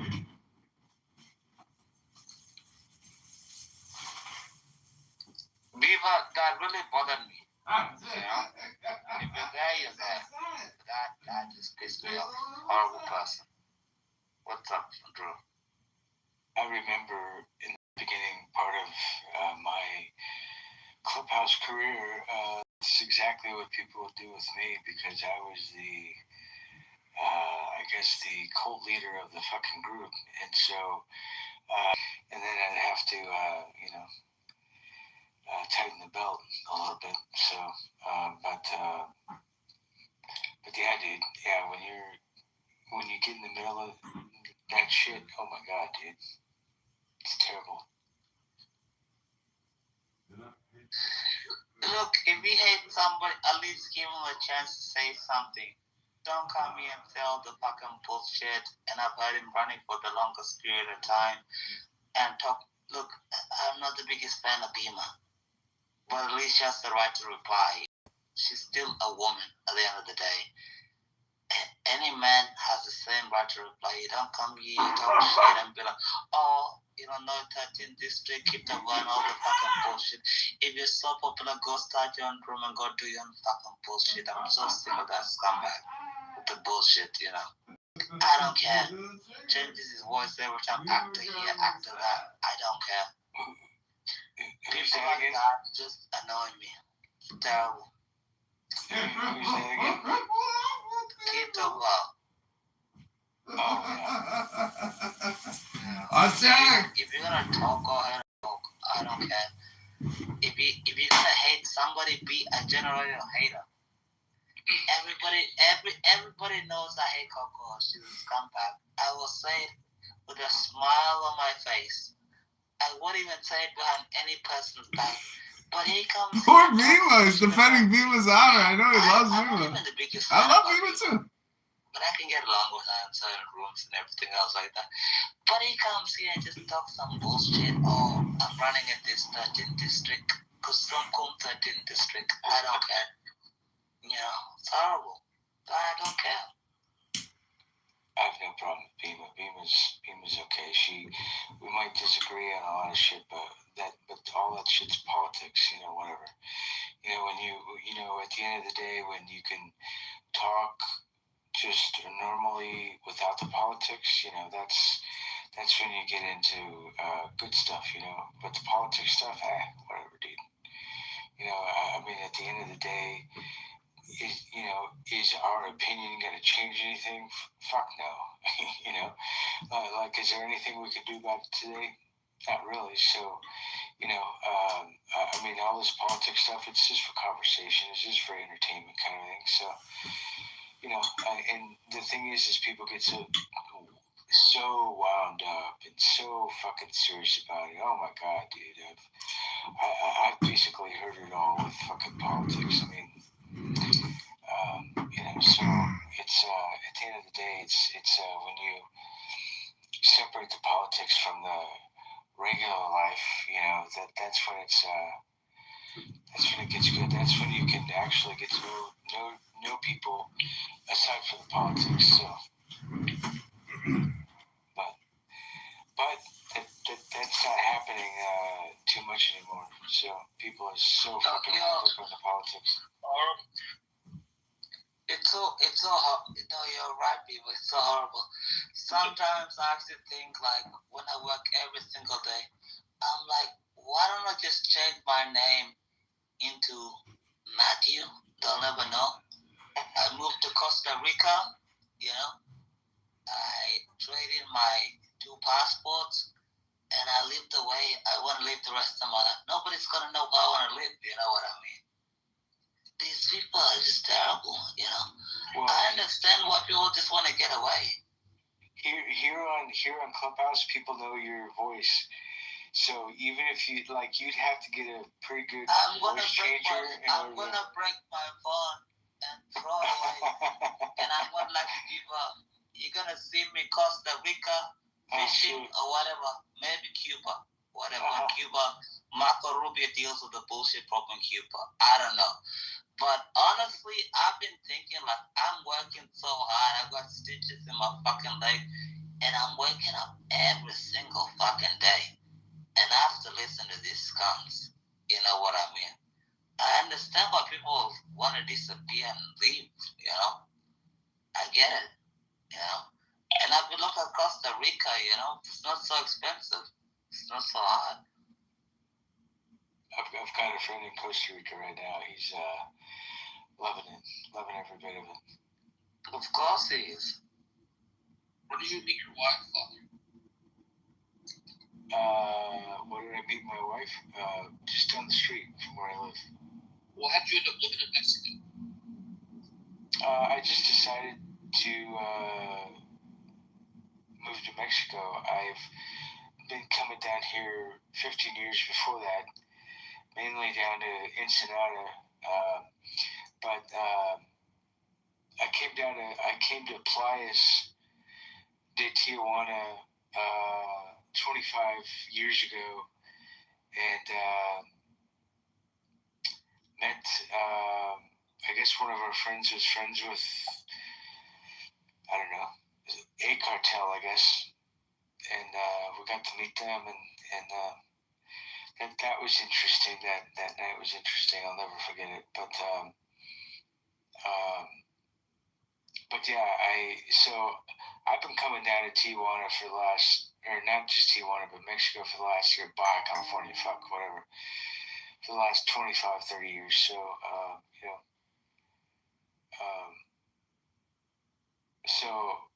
and I just decided, fuck, I'm gonna move down here, no agenda, no anything. I just said, fuck it, I'm just gonna move. So I moved, and I met quite a few people down here, and there were already Americans living down here anyway. So, yeah, so I got to meet them, and got to party a little bit with them, and understand them and get to know them a little bit, and so and there's apartment buildings that have like maybe 10 or 20 apartments that have nothing but Americans in them, and it makes it a hell of a lot easier for Americans to get used to the place down here, because it's pretty much night and day. I mean, you can tell the difference. So some roads are not even paved. I mean, that's how bad it is down here.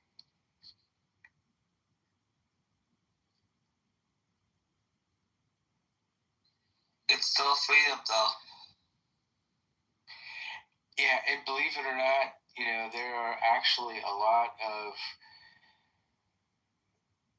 CIA people down here. There's a lot of FBI people down here. There's a lot of military people that actually live down here that aren't supposed to be living down here.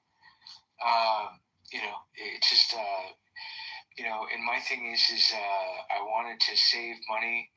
I wanted to save more money. I mean, that's really the bottom line, buy low, sell high kind of thing. And that's true for life too.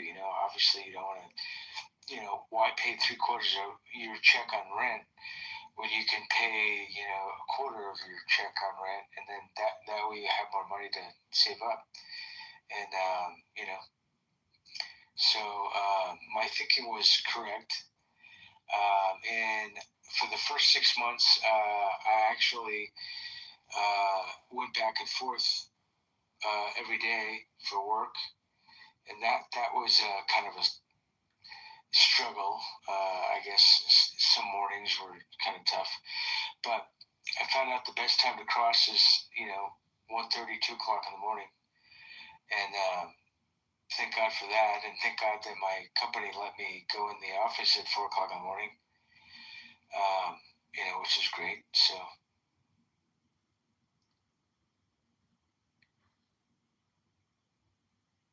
Oh my gosh.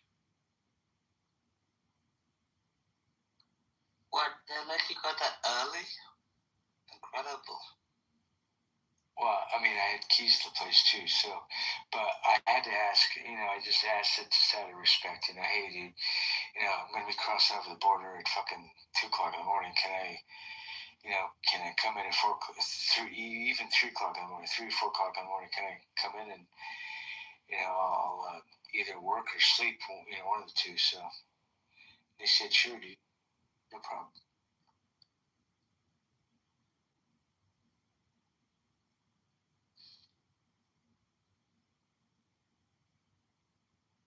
What is so correct?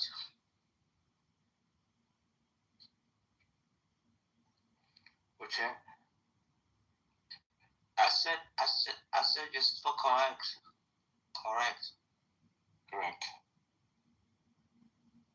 Yeah, like correct. Correct what? Sorry, dude. I'm dozing off. No, like you can test out and be like, oh well, yeah, I can still come in that time in the morning, sort of thing. Yeah. I just checked. The last thing I want to do is ring alarm bells and all that shit. So I just did it common respect, and I mean, I had an idea that these people were cool anyways, but I always have to ask, and so that was cool. So that was good, and but anyway. But I always feel like a life not worth sacrifice is not a life worth living, sort of thing. Like obviously you think differently, Drew. Look, my thing is just fucking do it, go ho. Have somewhat of a plan in place, and just fucking get up and go. As far as the rest of us is concerned, like, you'll figure it out as you go. But just have the motivation to, get up off your ass and just fucking do it. I've talked to billionaires. I've talked to people high value and all that shit. And best thing they say is just go out there and do it. Like, it doesn't matter what the fuck it is. It's just do it. Do something. Do something that you love to do. Because that's really the bottom line. And and that's really all she wrote, And that's absolutely true. That's absolutely true. You have to wake up every single day. No matter what it is, you have to love what you're doing. People, they get upset about, I did something I didn't want to do, or whatever else, and they're like, oh, it's terrible, I did this for this government. But I've always sort of understood, thanks to my father's side, as long as you wake up every day and you have something to do, you're gonna be okay. When you wake up and you're like, oh, everything is fucked and everything is bullshit, that's when your life is getting ridiculous. It's just like, when you have something to do, then you get your life. Even if all it is that you do that day is make your bed, like, that's all it fucking takes. You know what I mean? Like just to even get the motivation going and all that stuff. People have a hard time even making the bed in the morning. As crazy as that sounds, that's one of the major things, of waking up, is wake up and make sure that make sure your bed is made. I mean, they teach you that in rehab, like of all fucking things. They teach you that in the military every day. Yeah. And kind of a thank God I went to rehab, whatever. I mean, I learned a lot, so.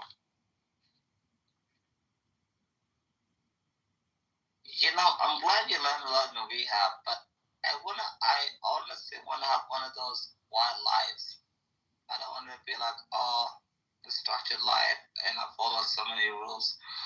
I want to be like, yeah, I did this, I did that. If I get it goes, so be it. Whatever, things can work out, they cannot work out. But I just feel like, look, maybe you have maybe 50 good years in you when you're pretty young, maybe 60 good years, whatever it is. But I was always the type, maybe I'm retarded, but I'm always the type to be like, I need to do something, Like, I'm so reluctant, like, I get stressed when I just sit at home, It's boring. Do you get that, bro? Yeah, I get that all the time. I mean, working remotely, when you're working remotely on your computer, it gets boring real fast.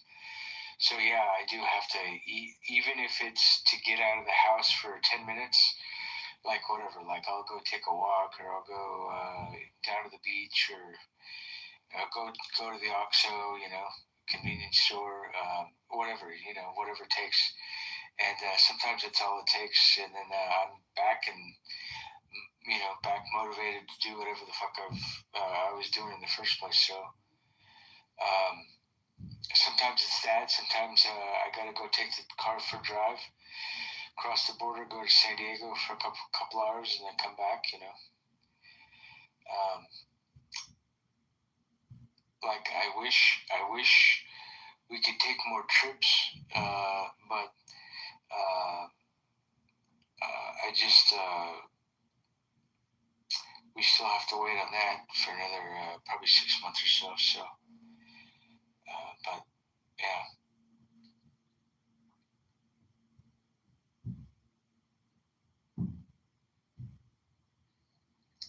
Fair enough, you still won though.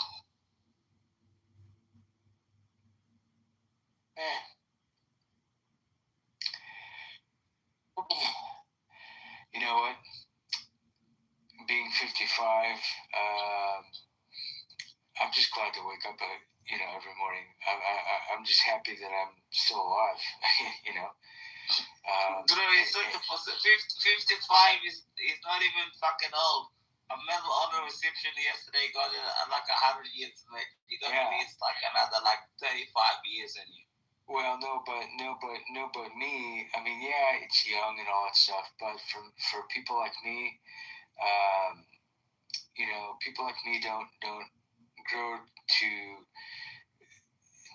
be 100 years old. So,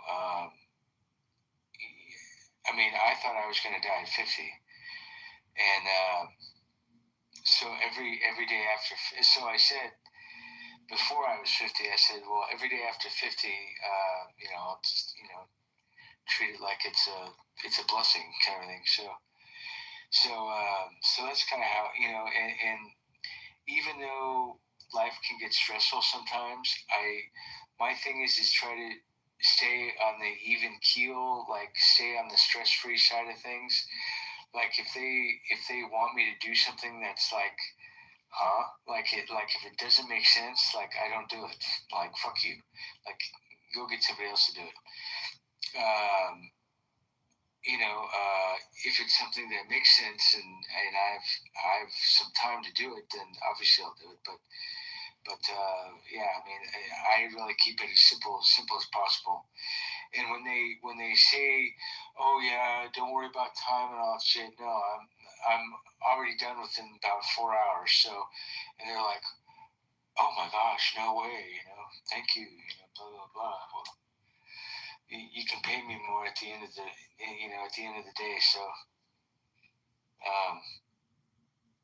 yeah, I don't really fuck around. And not only that, but it is remote work, and you're at your computer and you are at home and all that stuff. It's, I mean, if I could recommend anything for anybody to do, it's remote work.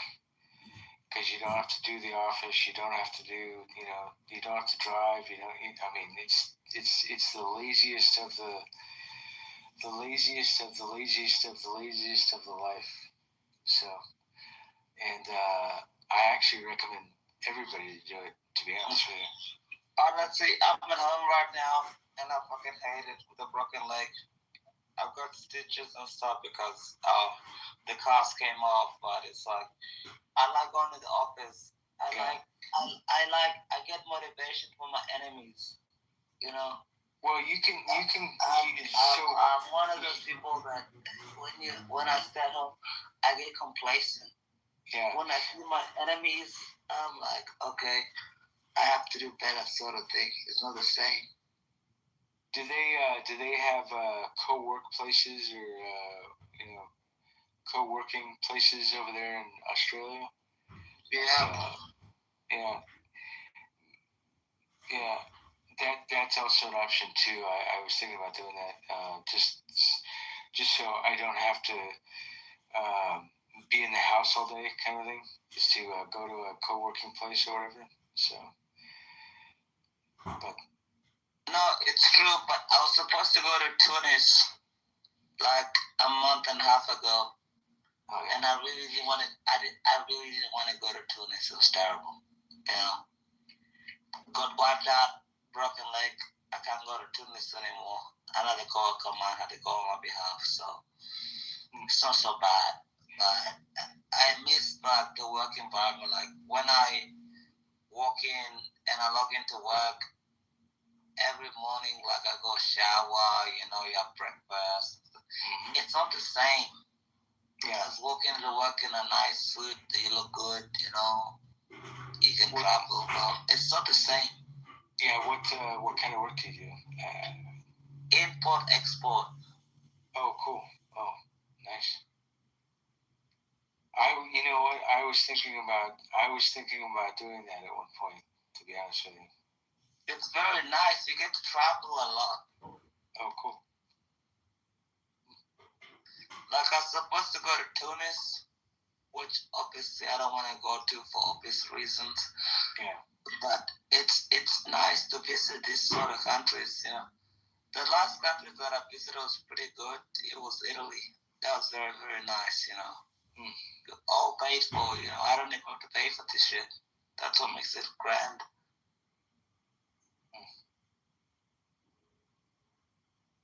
And now I have to do everything fucking online. I have to call them. I have to be on Zoom, everything to make sure everything goes online. And then I have to make sure the person that goes there, all expense will pay trip, not even me. It's terrible. Yeah. It's bad, And I got stitches in my fucking ankle. So I'm waiting for that to go away. Are you still in pain, or is that gone away? The pain is pretty much gone. I'm just waiting to walk properly without you have two crutches. You have one that helps you walk and stuff. They say it's gonna take like another 2 weeks or whatever, But I don't want to take any more painkillers. It's so bad for you. You get addicted to this bullshit like Endone and stuff, Yeah. Oxy and all the bullshit. So I just told them another 2 weeks and my leg's gonna be fine. But at the moment, I removed the stitches and I'm pretty much bedridden with a computer in front of me, and my missus just looks after me all day long. I know, it's terrible.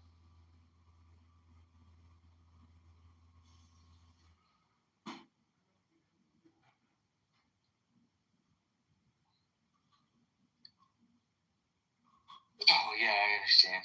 Like, I totally get it. I broke my ankle falling off a roof, so I totally understand.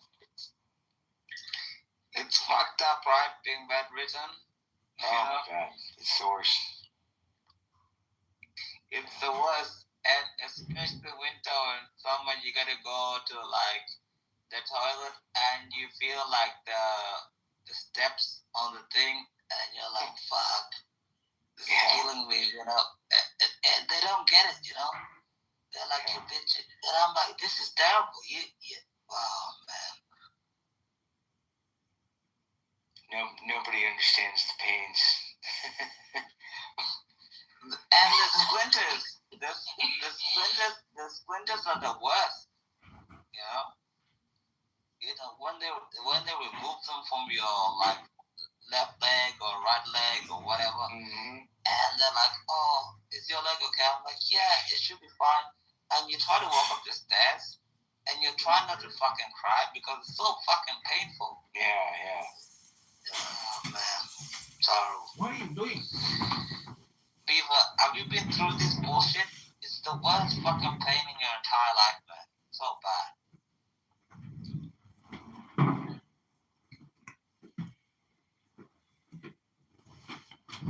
Your leg still aches. It's terrible, bro. It's terrible. It's awful. It's horrible. Bro, you try to walk upstairs. You know when you try to walk up and like your leg is like befuddled, and it's so fucking cold. And you're trying to walk up, and it's like gingerly. Bro, this is terrible. Terrible. Awful. Horrible. So bad. For the greed of one person, that's what you're trying to tell me? Because that's the opposite. Or one ethnic group, or America. Are you America first? Whatever you want to say, I'm willing to debate. Right side. You're not on the right side. The right side is retarded. You're on the left side. Right side. Are you America first? Matthew is a pedophile, and Hamza is a terrorist. This is a terrorist pedophile room. I used to have my own idea about what we're talking about. He said what he said, and she said what she said. Gotcha!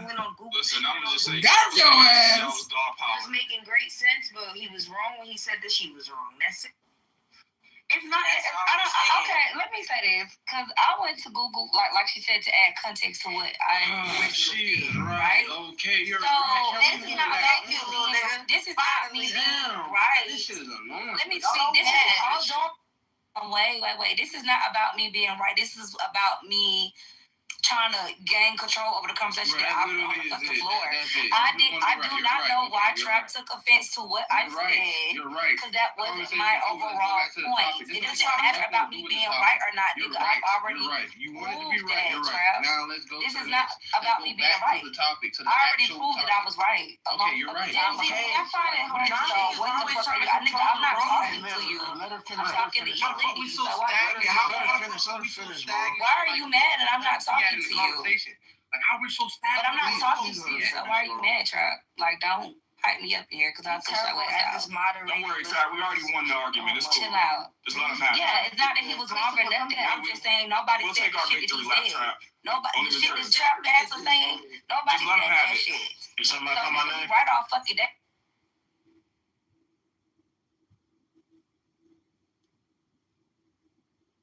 With them, just to see if they're mutually better cooperative, like that's just going to be a huge win for us. And I feel like there's like a moral imperative to first try to cooperate and only then defect. They shouldn't try to defect first. Well, unfortunately, morality's not real. Sorry? I think you're going to say morality's not real. Unfortunately, morality's not real, Sam. Well, there's that. I mean, like, I would expect their evolutionary history, if they even have something that could be called that, be very different from ours, so that we can't necessarily read our psychology into their actions. But also, just there's like an insane advantage to offense rather than defense in this kind of conflict. So, like, if you give up the first move, like, that's tantamount to like a permanent surrender that can't be taken back.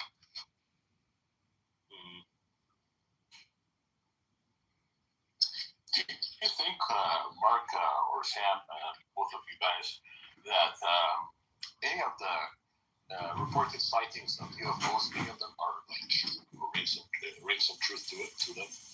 That there have been really UFOs. So my two arguments against that are one, like the camera technology has gotten so much better, but the resolution of the film of the UFOs haven't gotten better, which is like, kind of suspicious that it's probably, not a real thing. But then also I have this like kind of, if they are intelligent enough to cross interstellar space, they're smart enough to not be detected by our stupid, but they'd only be detected if they want to be detected.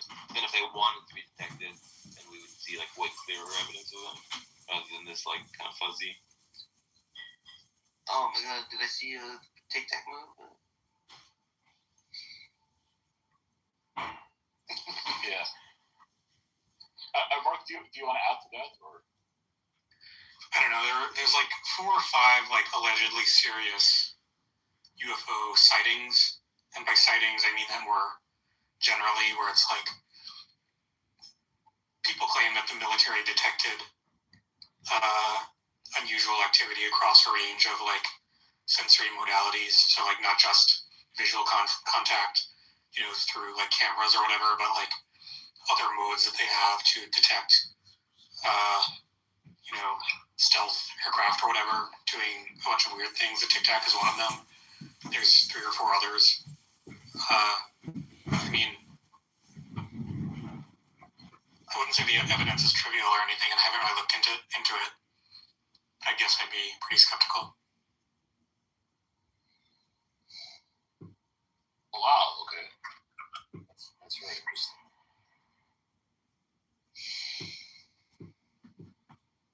I mean, it does seem very telling that as cameras have gotten totally ubiquitous, the UFOs haven't gotten more, haven't gotten significantly more visible, just to like random people walking around.